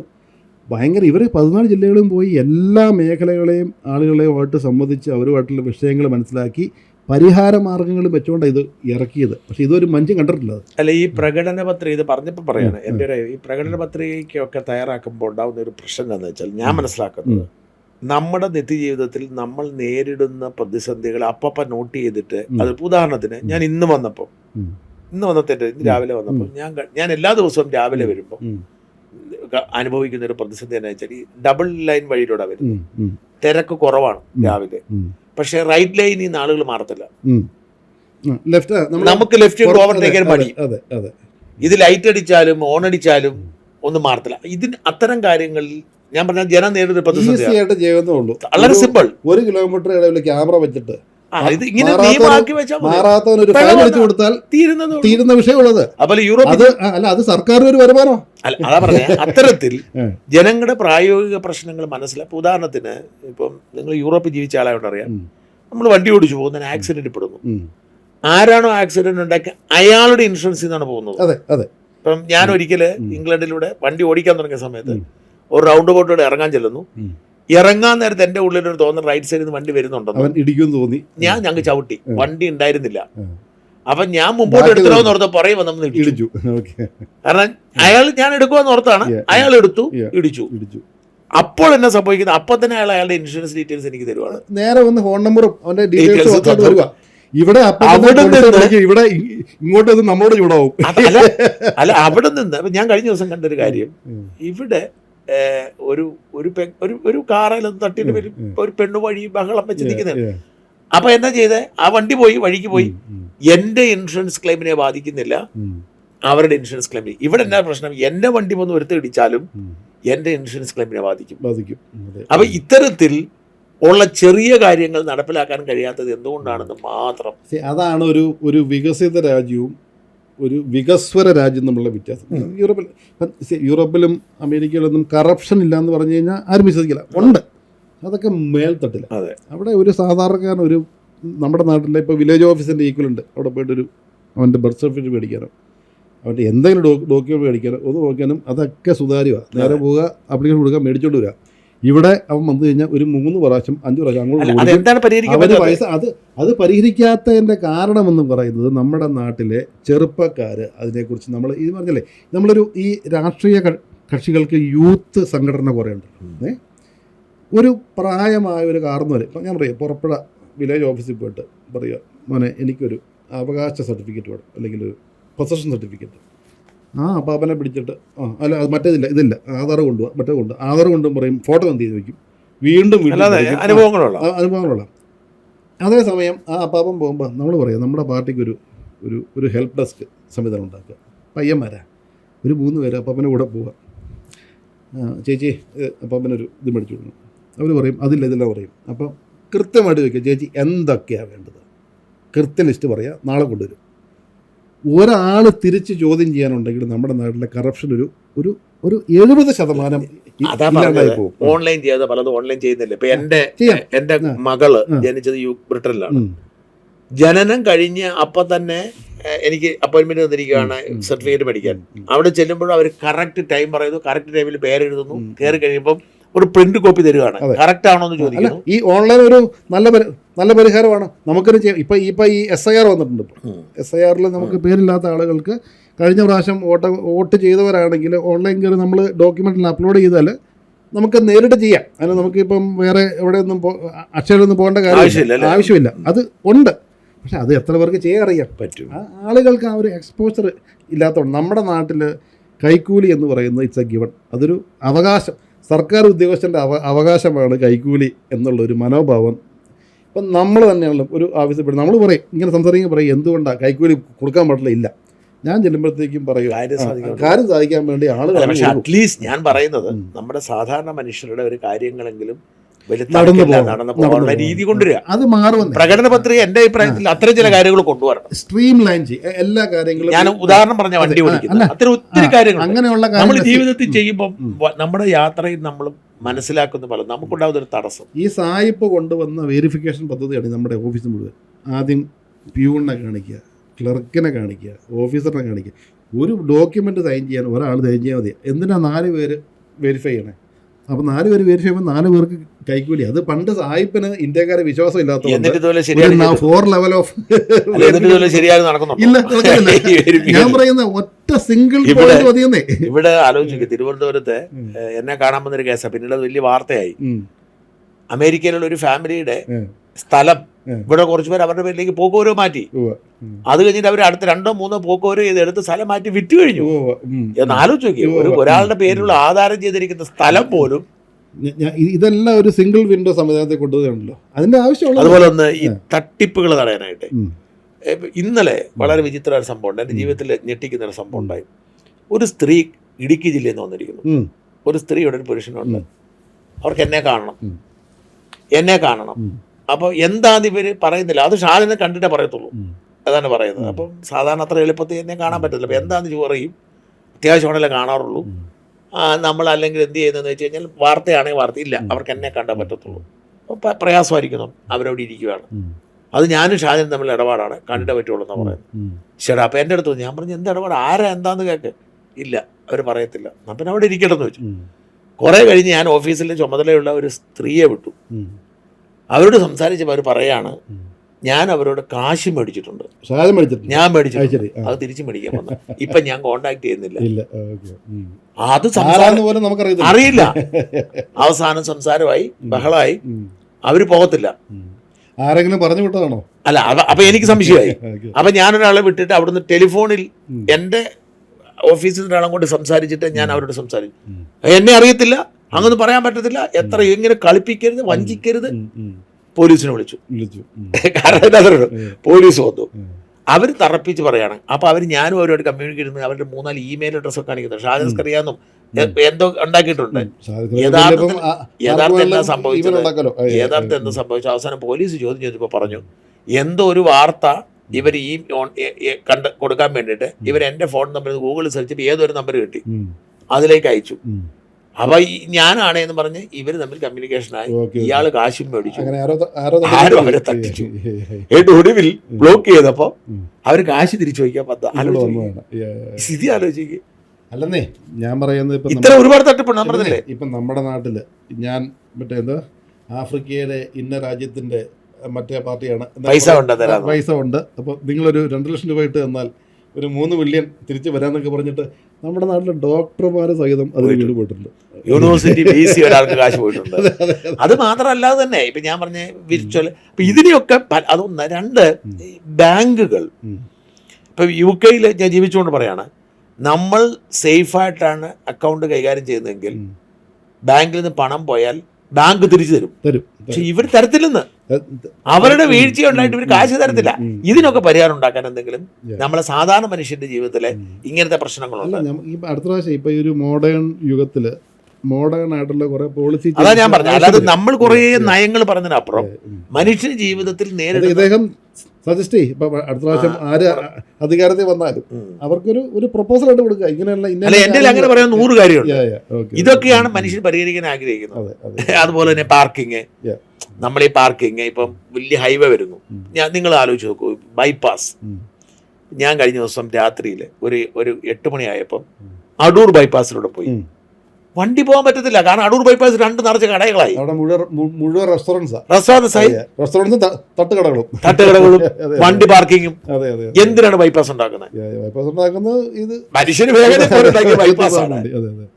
ഞാൻ പറഞ്ഞത് ഇത്തരത്തിൽ നമ്മുടെ നാട്ടിൽ നേരിടുന്ന പ്രായോഗിക പ്രശ്നങ്ങൾ പരിഹരിക്കുന്നതായിരിക്കണം എന്നാണ് ഞാനൊരു അഭിപ്രായം പറഞ്ഞത്. ഞാൻ ഈ പ്രകടന പത്രിക വലിയ തിയറി പറഞ്ഞിട്ട് കാര്യമില്ല. കൃഷിക്കാരന്റെ പ്രശ്നം സിമ്പിളാണ്. നമ്മളിപ്പോൾ ഞാൻ പറഞ്ഞത് ഇപ്പം കൃഷിക്കാരുടെ വിദ്യാർത്ഥികൾ ഇപ്പം നമ്മൾ ഇപ്പം മറ്റൊരു കേരളത്തിൻ്റെ ഒരു വലിയ നറേറ്റീവാണ് കേരളത്തിൽ രൂക്ഷമായ തൊഴിലില്ലായ്മ എന്ന് പറയുന്നത്. 40 ലക്ഷം അന്യ സംസ്ഥാന തൊഴിലാളികൾ നമ്മുടെ നാട്ടിൽ ജോലി ചെയ്യുന്നുണ്ട്. അറിയോ? 40 ലക്ഷം പേരാ. 3000 കോടിയിലധികം ഒരു മാസം നമ്മുടെ സംസ്ഥാനത്തു നിന്ന് ഈ പല സംസ്ഥാനങ്ങളിലേക്ക് പൈസ പോകുന്നുണ്ട്. ഇവരുടെ ശമ്പളം, ഇവരിവിടെ സബ്ജിയും ചാവലും കഴിച്ചിട്ട് ചിക്കൻ്റെ കാലും നഖവും കാലും ഒരു മുറിയിൽ 8-10 പേര് വാടക ഷെയർ ചെയ്ത് താമസിച്ചിട്ട് ഈ 3000 കോടി രൂപ ഇവർ സമ്പാദിക്കുന്നത് നമ്മുടെ നാട്ടിൽ സ്പെൻഡ് ചെയ്താൽ നമ്മുടെ എക്കണോമിക്ക് നല്ലതാണ്. ഇത് മുഴുവൻ അവർ നാട്ടിലേക്ക് വിടുക. നമ്മൾ പറയുമ്പോൾ എന്നാൽ കേരളത്തിലെ രൂക്ഷമായ തൊഴിലില്ലായ്മ. ഈ ജോലി ചെയ്യുന്നതിൽ ഒരു 50% ആളുകൾ സ്കിൽഡ് ലേബറേഴ്സ്. ബാക്കിയുള്ളവർ ഈ പറഞ്ഞ ചുമട് പണിയും ഒക്കെ പോകുന്നതാണ്. പക്ഷേ അതിനകത്ത് കാർപ്പൻറ്റേഴ്സ് ഉണ്ട്, പെയിൻറ്റർമാരുണ്ട്, അതിനകത്ത് മേസ്ത്രിമാരുണ്ട്, ഹോട്ടലുകളിലെല്ലാം ഷെഫുമാരുണ്ട്, കുക്കുമാരുണ്ട്, അതുപോലെ ഈ പറയുന്ന വയറിംഗ് പണിക്കാരുണ്ട്, പ്ലംബിംഗ് പണിക്കാരുണ്ട്. ഇവനൊക്കെ ഒരു ദിവസം തച്ചെന്ന് പറയുന്നത് 1500 രൂപ 2000 രൂപ ഒരു മാസം ഒരു ബുദ്ധിമുട്ടുമില്ലാതെ ഒരു 35,000-40,000 രൂപ ഇവർ സമ്പാദിക്കുന്നുണ്ട്. നമ്മുടെ നാട്ടിലെ പിള്ളേർ ഈ ഡിഗ്രിയും പാസ്സായിട്ട് നമ്മുടെ നാട്ടിലെ പ്രൈവറ്റ് പ്രൈമറി സ്കൂളിൽ പഠിപ്പിക്കാൻ പോയാൽ കിട്ടുന്ന ശമ്പളം എന്ന് പറഞ്ഞാൽ 6000 രൂപ 7000 രൂപ. ഇവന്മാർക്ക് ഇതൊന്നും ചെയ്യാൻ പറ്റത്തില്ല. എന്തുകൊണ്ടാണ്? ഇവന്മാർ ഇതിനകത്ത് ഡിഗ്നിറ്റി ഓഫ് ലേബർ കാണുന്നില്ല. അതായത് പ്ലംബിംഗ് പണിക്ക് പോയാൽ അതൊക്കെ നാട്ടിലെ മറ്റന്മാരുടെ പണി ഞാൻ പോയിടുന്ന പറയുന്നത്. പക്ഷേ അവന് 1500-2000 അവന് ശമ്പളം കിട്ടുന്നുണ്ട്. അത് എന്തുകൊണ്ടാണ്? ഈ ഇദ്ദേഹം പുറത്ത് താമസിച്ചുകൊണ്ട് ഞാൻ ചോദിക്കുക, ഈ UK ചുമ്മാ ഒരുത്തിന് പഠി ഞാൻ പ്ലംബറാന്ന് പറഞ്ഞിട്ട് വീട്ടിൽ വന്ന് കയറാൻ പറ്റത്തില്ല. അവനോട് പോയി പഠിച്ചിട്ട് അവൻ ഡിപ്ലോമ എടുക്കണം. 6 മാസം 7 മാസം പഠിച്ചിട്ട് അവൻ ഡിപ്ലോമ സർട്ടിഫിക്കറ്റ് ഉണ്ടെങ്കിൽ അവന് പ്ലംബിംഗ് പണിക്ക് പോകാൻ പറ്റുള്ളൂ. വയറിംഗ് പണി എന്ന് പറഞ്ഞാൽ ഏറ്റവും ഡേഞ്ചറസാണ്. നമ്മളവിടെ ഇപ്പം അറിയാത്ത വന്ന് വയറിംഗ് വീട്ടിൽ പോയാൽ ഇതെല്ലാം കത്തി പിടിച്ച് ഇത് വിടും, കത്തി താഴെ വിടും. അതിനും ഡിപ്ലോമ വേണം, അല്ലെങ്കിൽ ഒരു ഡിഗ്രി വേണം. ഡിഗ്രിയോ ഡിപ്ലോമ ഇതുപോലെ ഗവൺമെൻറ് സ്ഥാപനങ്ങളിലെങ്കിലും പ്ലംബിംഗ്, വയറിങ്, അതുപോലെ ഈ പറയുന്ന മേസ്ത്രി പണിക്കൊക്കെ സർട്ടിഫൈഡ് ആളുകളെ ഇനി വെക്കാവുള്ളൂന്ന് പുതിയതായിട്ട് ഇപ്പോൾ ഉള്ള ആളുകൾ പൊക്കട്ടെ, അവർ പൊക്കട്ടെ. കാരണം അവരുടെ കഞ്ഞൂടി നമ്മൾ പിടിക്കാൻ പാടില്ല. ഇനി മുന്നോട്ട് സർക്കാർ ഇപ്പോഴുള്ളവർക്കും ട്രെയിനിങ് കൊടുത്താൽ മതി. അല്ല, ആ ട്രെയിനിങ് സർട്ടിഫിക്കറ്റ് ഉള്ളവരെ ഇത് പണിയാൻ വരാവുള്ളൂ എന്ന് പറഞ്ഞു കഴിഞ്ഞാൽ ഇമ്മീഡിയറ്റ്ലി ഡിഗ്നിറ്റി ഓഫ് ലേബറായി. സർട്ടിഫിക്കറ്റ് ഉള്ളവന് ഇത് ചെയ്യാൻ പറ്റത്തുള്ളൂ. ഇപ്പം നമ്മൾ IT പ്രൊഫഷനിൽ പോകണമെങ്കിൽ IT പഠിച്ചവൻ പോകുന്നതുകൊണ്ടാണ്. ഇപ്പം ചുമ്മാ ഒരു നാട്ടിലുള്ള തേരാപ്പറ നടക്കുന്ന ഒരുത്തൻ പോവുകയാണെങ്കിൽ അതിനും വിലയില്ലാണ്ട് പോയാലേ. അങ്ങനെയുള്ള ഒരു പോളിസി മാറ്റം നമ്മൾ കൊണ്ടുവരണം, അറ്റ്ലീസ്റ്റ് സർക്കാർ തലങ്ങളിൽ. അപ്പം പ്രശ്നം വെച്ചാൽ നമ്മുടെ നാട്ടിലെ പിള്ളേർ നമ്മുടെ നാട്ടിൽ നിൽക്കുമെന്നേ. ഈ പറയുന്ന അന്യസംസ്ഥാന തൊഴിലാളികൾ കൊണ്ടുപോകുന്ന നമ്മുടെ 3000 കോടി രൂപ നമ്മുടെ നാട്ടിലെ പിള്ളേരുടെ പോക്കറ്റിൽ ഇരിക്കും, നമ്മുടെ എക്കണോമിയിലേക്ക് തിരിച്ചു വരും. അപ്പം അങ്ങനെയൊക്കെയുള്ള കാര്യങ്ങൾ നമ്മൾ ആലോചിക്കേണ്ട സമയമായി. അതായത് നമ്മൾ ഇങ്ങനെയുള്ള സ്കിൽഡ് ലേബർ നമ്മൾ ഒന്ന് ഈ പറയുന്ന പോലെ ഒന്ന് ഓർഗനൈസ് ചെയ്ത് എടുത്താൽ മതി. അതായത് വയറിംഗ് പണി ചെയ്യുന്നത് ചുമ്മാ സ്ക്രൂ ഡ്രൈവറും അതും തിരിക്കാൻ അറിയാവുന്ന വന്ന് ചെയ്യാൻ പാടില്ല. അതിന് സ്കിൽഡ് ആയിട്ടുള്ള സർട്ടിഫൈഡ് ആൾ വേണമെന്ന് പറഞ്ഞു കഴിഞ്ഞാൽ ഇമ്മീഡിയറ്റ്ലി അതിന് വാല്യൂ ആയി. ഈ കൃഷിക്കാരെ കുറിച്ച് സ്പെസിഫിക് ആയിട്ട് എന്താ പദ്ധതി ഉള്ളത്? കൃഷിക്കാരെ കുറിച്ച് പറയാൻ ഇപ്പം നമ്മൾ ഇപ്പം ഒരു ഉദാഹരണം പറഞ്ഞു കഴിഞ്ഞാൽ ഇപ്പം ഞങ്ങൾക്കിപ്പം വീട്ടിലൊരു 125 പശുക്കളുണ്ട്. പാല് ചുമ്മാ നമ്മൾ കൊടുക്കുവാണ്. 1,000 രൂപയ്ക്ക് ഒരു മറ്റേ ജീവ എന്ന് പറഞ്ഞിട്ട് അവരുടെ ഒരു മിൽമ പോലെ പാല് വിതരണം ചെയ്യുന്നതുണ്ട്. നമുക്കൊരു 48 രൂപ 49 രൂപ ലിറ്ററിന് കിട്ടും. എനിക്ക് പരിചയമുള്ള പല പയ്യന്മാരും അവരുടെ വീട്ടിലുണ്ടാക്കുന്ന പാല് എറണാകുളത്തും തൊടുപുഴ ടൗണിൽ ഫ്ലാറ്റിൽ കൊണ്ടുപോയി കൊടുക്കുമ്പോൾ അവർക്ക് കിട്ടുന്നത് 70 രൂപ, ഏതാണ്ട് ഇരട്ടി. 70 രൂപ 35 രൂപ പെർ ലിറ്റർ അവർ മേടിക്കുന്നുണ്ട്. ഈ കർഷക സംഘങ്ങൾ ഇപ്പം അവിടെയൊക്കെ ചെയ്തു തുടങ്ങി. ഇപ്പോൾ കാഞ്ഞിരപ്പള്ളിയിലൊക്കെ നമ്മുടെ പാർട്ടിക്കാരാണ് ചെയ്തു തുടങ്ങി. അവർ കർഷക സംഘങ്ങൾ ഉണ്ടാക്കിയിട്ട് ഈ ഗവൺമെൻറ്റിൻ്റെയും കേന്ദ്ര സർക്കാരിൻ്റെയും സംസ്ഥാന സർക്കാരിൻ്റെയൊക്കെ ധാരാളം പദ്ധതികളുണ്ട്. അതൊന്നും നമ്മുടെ നാട്ടിൽ ആർക്കും അറിയത്തില്ല. അതാണ് ഈ 2020 എങ്ങനെയാണ് അവിടെ പിടിച്ചു നിൽക്കുന്നത്. അവർ പിടിച്ചു നിൽക്കുന്നത് എങ്ങനെയാണ്? സർക്കാർ പദ്ധതികൾ യൂട്ടിലൈസ് ചെയ്താണ് പുള്ളി, അല്ലാണ്ട് പുള്ളിയുടെ പൈസ മുടക്കിയൊന്നുമല്ല അവിടെ എന്താ പറയുക ഭക്ഷ്യസുരക്ഷ ഒക്കെ ചെയ്യുന്നത്. അങ്ങനെയുള്ള ഒത്തിരി പദ്ധതികളുണ്ടെന്നേ. അത് കണ്ടുപിടിച്ച് ജനപ്രതിനിധികളായിട്ടുള്ള പഞ്ചായത്ത് മെമ്പർമാരും മറ്റേ ആളുകളും അത് ജനങ്ങളിലേക്ക് എത്തിച്ചാൽ തന്നെ ഒരു പരിധി വരെ നമുക്ക് ഇതിനെ പിടിച്ചു നിർത്താൻ പറ്റും. പിന്നെ ഈ ഗവൺമെൻറ് സബ്സിഡികൾ ഒത്തിരിയുണ്ട്. കർഷക സംഘങ്ങൾ ഇപ്പം ഒരു ഉദാഹരണം പറഞ്ഞു കഴിഞ്ഞാൽ നമ്മുടെ നാട്ടിലിപ്പം ഇഷ്ടംപോലെ റംബൂട്ടാൻ കൃഷിയുണ്ട്, അല്ലെങ്കിൽ ഈ പറയുന്ന മറ്റേ മാംഗോസ്റ്റിൻ കൃഷിയുണ്ട്, അല്ലെങ്കിൽ ഡ്രാഗൺ ഫ്രൂട്ട് ഉണ്ട്. ഈ കർഷക സംഘങ്ങൾ രൂപീകരിച്ച് ഞങ്ങളിപ്പോൾ ഈ കഴിഞ്ഞ പ്രാവശ്യം റംബൂട്ടാൻ കച്ചവടമാക്കിയത് കിലോ 125 രൂപയ്ക്ക്. നമ്മുടെ പുറപ്പെടുന്ന ഒരു മാസം ഒരു 105 രൂപയ്ക്ക് പിടിച്ചുകൊണ്ട് പോയി. എന്നിട്ട് പറഞ്ഞു, അയ്യോ സാറേ മദ്രാസി മഴയാണ്, ഹൈദരാബാദിലെ മഴയാണ്, അതുകൊണ്ട് വില കുറഞ്ഞു പോയി, ഇടിഞ്ഞു പോയി എന്ന് പറഞ്ഞപ്പോഴത്തേക്കും ഞാൻ നമ്മുടെ ഈ പരിചയമുള്ള കുറേ അശമർ അവിടെ ഉണ്ട്, ഈ ട്രേഡ് ചെയ്യുന്നവർ, അവരോട് ചോദിച്ചാൽ ചേട്ടാ എങ്ങനെ പരിപാടി? അപ്പോൾ ഒരു 5 രൂപ കുറഞ്ഞിട്ടുണ്ട്. അപ്പോൾ ഇവർ പറയുന്ന 90 രൂപയ്ക്ക് മേടിക്കണം.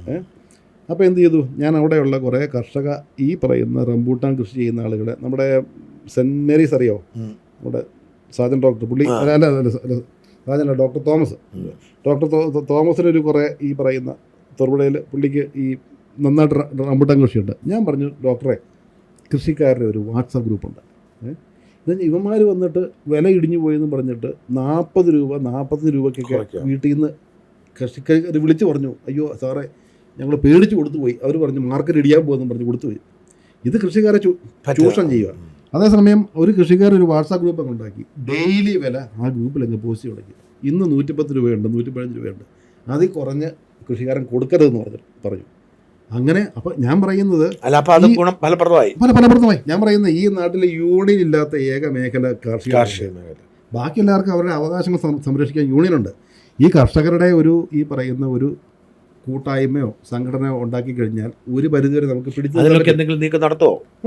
ഈ പറയുന്ന ഞാൻ പറഞ്ഞ തീർച്ചയായിട്ടും നിങ്ങളുടെ സർക്കാർ വന്നാൽ, UDF വന്നാൽ തീർച്ചയായിട്ടും കാർഷിക മേഖല ഇന്നും കേരളത്തിൽ 60-65% ആളുകൾ ആശ്രയിക്കുന്ന മേഖല കാർഷിക മേഖല. പക്ഷേ ഈ മൃഗങ്ങളുടെ കാര്യത്തിലാണല്ലോ തീരുമാനം ഉണ്ടാകുന്നത്. മൃഗങ്ങളുടെ ഇപ്പം തന്നെ പറഞ്ഞില്ല, അവർ നമ്മുടെ ഇടുക്കിയിൽ ഭൂപതിവ് ചട്ടം അറിയാലോ, എന്താ ഭൂപതിവ് അറിയാലോ, അത് അവിടെ അത് പണിയാൻ പാടില്ല, ഇത് പണിയാൻ പാടില്ല. 1960കളിൽ ഒരു കർഷകന് അവൻ്റെ കിടപ്പാടത്ത് അല്ലെങ്കിൽ അവൻ്റെ ഒരു കൃഷിഭൂമിയിൽ ഒരു വീട് മാത്രം മതിയായിരുന്നു.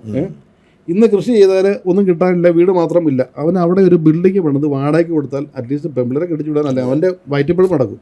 ആ നിയമ കാലഹരണപ്പെട്ട നിയമങ്ങൾ പൊളിച്ചെഴുതണമെന്ന് നമ്മൾ ആവശ്യപ്പെട്ടിട്ടും ഇവന്മാർ ഇപ്പോഴും എന്താ പറയുന്നത്, അത് വേറെ ഇപ്പം പണിത ബിൽഡിങ്ങിന് ഇപ്പം ഞങ്ങൾ ഒരു പൈസ മേടിച്ച് ഞങ്ങൾ അതങ്ങ് അപ്രൂവ് ചെയ്തേക്കാം, ഇനി പെർമിറ്റ് തരിയെന്ന് പറഞ്ഞേക്കണേ.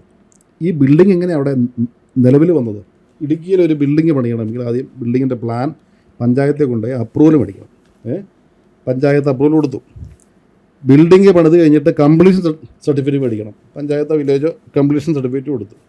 ടാക്സ് അടയ്ക്കാൻ വേണ്ടി അവർ ടാക്സും മേടിച്ചു. കറണ്ട് കണക്ഷന് KSEB കറണ്ട് കണക്ഷൻ കൊടുത്തു. ഇതെല്ലാം കൊടുത്തിട്ട് ബിൽഡിംഗ് പണിത് കഴിയുമ്പോൾ അവർ പറയുക നിങ്ങൾ ചെയ്ത് ഇല്ലീഗലാണ്. ആ ഇല്ലീഗലാണെങ്കിൽ ആ പഞ്ചായത്ത് വില്ലേജ് അന്ന് പറയണ്ടേ? അവരുടെ വീഴ്ച ഇന്ന് കർഷകൻ്റെ കയ്യിൽ നിന്ന് ഫൈൻ മേടിച്ചിട്ട് അവനെ കുറ്റക്കാരനാക്കിയേക്കുക. ഞാൻ പറയുന്നത് ഇതൊക്കെ മാറ്റി. എനിക്ക് ഇടുക്കിയിലുള്ള ഞാൻ വില കൊടുത്ത് മേടിച്ച പട്ടയമുള്ളൊരു ഭൂമിയും എറണാകുളത്തുള്ള ഭൂമിയോട്ട് എന്നാ വ്യത്യാസം? അവൻ്റെ അവകാശം ഇടുക്കിയിലുള്ള കർഷകരും വേണം. ഞാൻ വില കൊടുത്ത് ദേഹണ്ണം ചെയ്ത് ഉണ്ടാക്കിയെടുത്ത് ഞാൻ ആ ഭൂമി എന്ത് ചെയ്യണമെന്നുള്ള അവകാശം എൻ്റെയാണ്.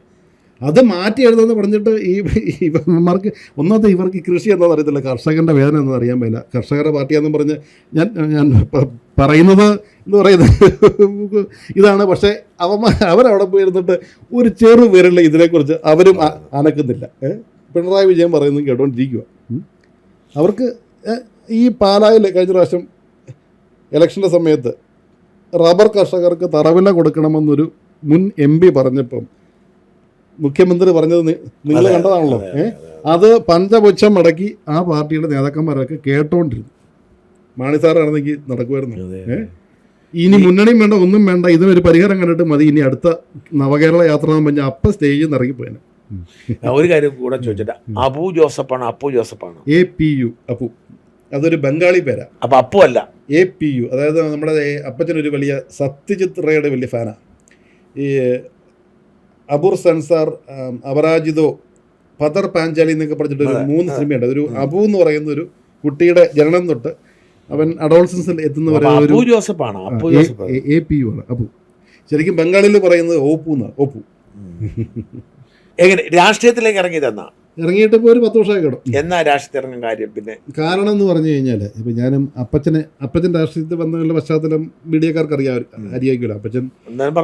അപ്പച്ചൻ BA ഇവിടുന്ന് മദ്രാസിൽ നിന്ന് ലയോള കോളേജിൽ നിന്ന് BA എക്കണോമിക്സ് കഴിഞ്ഞിട്ട് തേവര കോളേജിൽ നിന്ന് MA എക്കണോമിക്സ് കഴിഞ്ഞ് പിന്നെ എനിക്ക് വന്ന് സെൻറ്റ് തോമസ് കോളേജിൽ MA ഇംഗ്ലീഷിന് ജോയിൻ ചെയ്തു. പക്ഷേ 1 വർഷമേ ചെയ്തുള്ളൂ. അതുകൊണ്ട് പിന്നെ അമേരിക്കയിൽ അപ്പച്ചൻ്റെ പെങ്ങൾ അമേരിക്കയിലുണ്ടായിരുന്നു. അപ്പോൾ ഒന്നുകിൽ അമേരിക്കയിൽ പോവുകയോ പഠിപ്പിക്കാൻ കയറുമെന്നൊക്കെ പറഞ്ഞ് ഇങ്ങനെ നിന്ന സമയത്താണ് 1970 ഒന്ന് കേരള കോൺഗ്രസ് പാർട്ടി തന്നെ മത്സരിക്കുക. അപ്പോൾ തൊടുപുഴയിൽ മത്സരിക്കാൻ ഒരു സ്ഥാനാർത്ഥി വേണം, അത്യാവശ്യം വിദ്യാഭ്യാസവും ചെറുപ്പക്കാരനായിരിക്കും, സാമ്പത്തികം വേണമെന്നൊക്കെ പറഞ്ഞിട്ടുണ്ടെങ്കിൽ KM ജോർജ് സാറും ഈ പറയുന്ന മാത്തച്ചൻ കുരുനാക്കുന്നതിൽ അങ്ങനെ ആളുകളെല്ലാം കൂടെ വീട്ടിൽ വന്നിട്ട് എൻ്റെ ഇച്ചാച്ചനെ, എൻ്റെ ഗ്രാൻഡ് ഫാദറിനെ വന്ന് കണ്ടിട്ട് PJ ജോസഫിനെ ഇവിടെ സ്ഥാനാർത്ഥിയാക്കണമെന്ന് പറഞ്ഞ് ഇച്ചാച്ചൻ സമ്മതിച്ചില്ല. പിന്നെ അവസാനം നിർബന്ധിച്ച് കൊണ്ട് നിർത്തിയതാണ്. അതിനുശേഷം പിന്നെ ഈ പറഞ്ഞ 70 തൊട്ട് ഈ പറഞ്ഞ പോലെ തൊടുപുഴയുടെ വികസന നായകൻ എന്ന് പറഞ്ഞാൽ തൊടുപുഴയ്ക്ക് വന്ന ഒരു വലിയ അനുഗ്രഹമാണ് അപ്പച്ചൻ അവിടെ MLA. കാരണം അന്ന കാലത്ത് ഈ പറഞ്ഞ റൈറ്റ്സ് എന്ന് പറയുന്ന ഡൽഹിയിൽ നിന്നുള്ളൊരു ഏജൻസിയെ കൊണ്ടുവന്നിട്ട് 80s തന്നെ തൊടുപുഴ മാസ്റ്റർ പ്ലാൻ ഉണ്ടാക്കി. ഈ 8-9 ബൈപ്പാസ് തൊടുപുഴ ഉള്ളതിൻ്റെ കാരണം വെച്ചാൽ അന്നുണ്ടാക്കിയ മാസ്റ്റർ പ്ലാനിൻ്റെ വെളിച്ചത്തിലാണ്. ഇപ്പം ഞാൻ എങ്ങനെ വന്നു പറഞ്ഞാൽ ഞാൻ ഈ തിരിച്ച് സ്വിറ്റ്സർലൻഡിൽ നിന്ന് വന്നു. ഇവിടെ നമ്മൾ കൃഷിയൊക്കെ തുടങ്ങി നിന്ന സമയത്ത് പറഞ്ഞാൽ പാർട്ടിയിലെന്ന് പറഞ്ഞാൽ ഇതൊരു കേരള കോൺഗ്രസ് പാർട്ടി എന്ന് പറഞ്ഞാൽ ഒരു നേതാവും പിന്നെ കുറേ അനുയായികളാണ്, അല്ലാണ്ട് ഈ കോൺഗ്രസ് പോലെ അല്ലെങ്കിൽ ഒരു മാർക്സിസ്റ്റ് പാർട്ടി പോലെ ഒരു കേഡർ പാർട്ടിയൊന്നുമില്ല.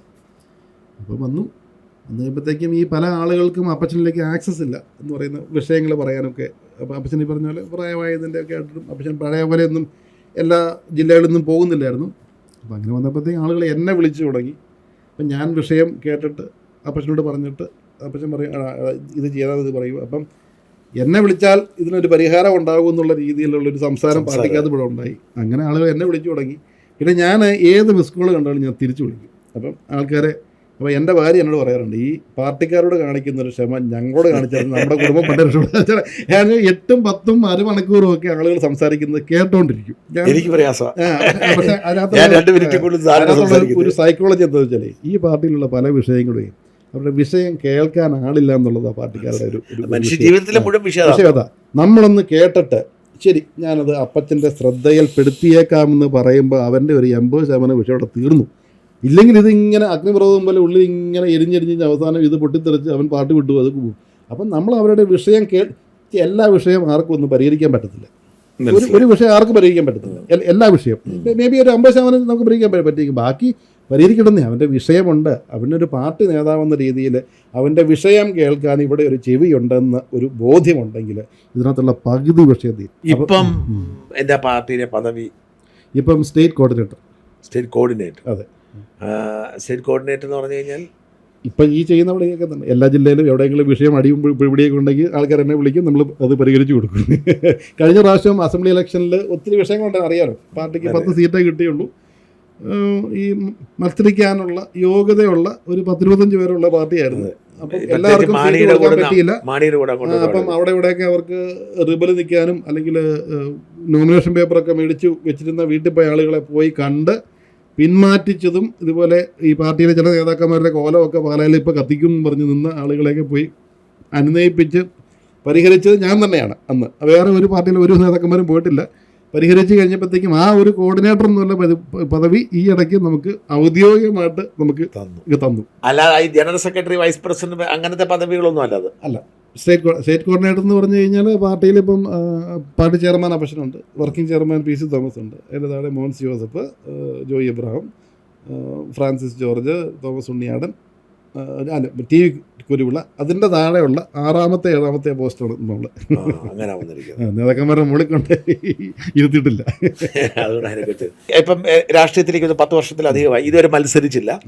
അപ്പം തൊടുപുഴ മത്സരിക്കുമെന്നായിരുന്നു കണക്കാക്കപ്പെട്ടിരുന്നത്, ഞങ്ങളൊക്കെ പ്രതീക്ഷിച്ചിരുന്നത് എങ്ങനെയായിരുന്നു. പക്ഷെ ഇപ്പോൾ വരുന്ന വാർത്ത അപ്പച്ചൻ തന്നെ മത്സരിക്കുന്നതാണ്. എന്താണ് ഇപ്പോഴത്തെ ഒരു അവസ്ഥ?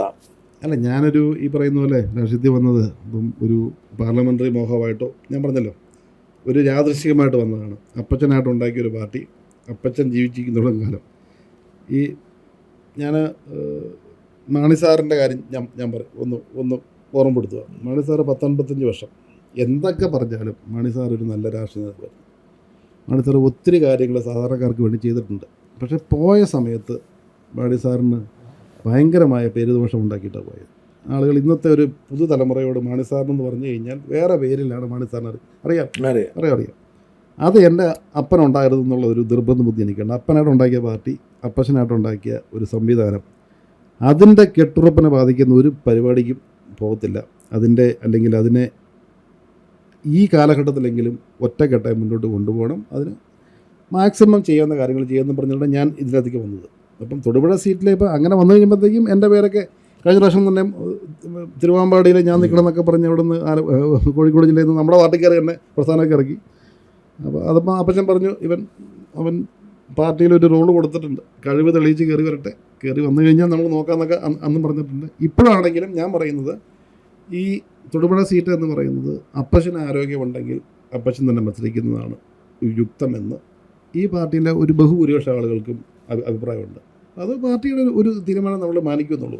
അപ്പച്ചൻ്റെ ആരോഗ്യസ്ഥിതി എങ്ങനെ? കുഴപ്പമില്ല. ഇപ്പോൾ നമ്മുടെ ഈ കഴിഞ്ഞ ജില്ലാ പഞ്ചായത്തിൽ തൊടുപുഴയിലായിരുന്നു ആദ്യത്തെ ഒരു UDF മഹായോഗം സംഘടിപ്പിച്ചു തൊടുപുഴയിൽ.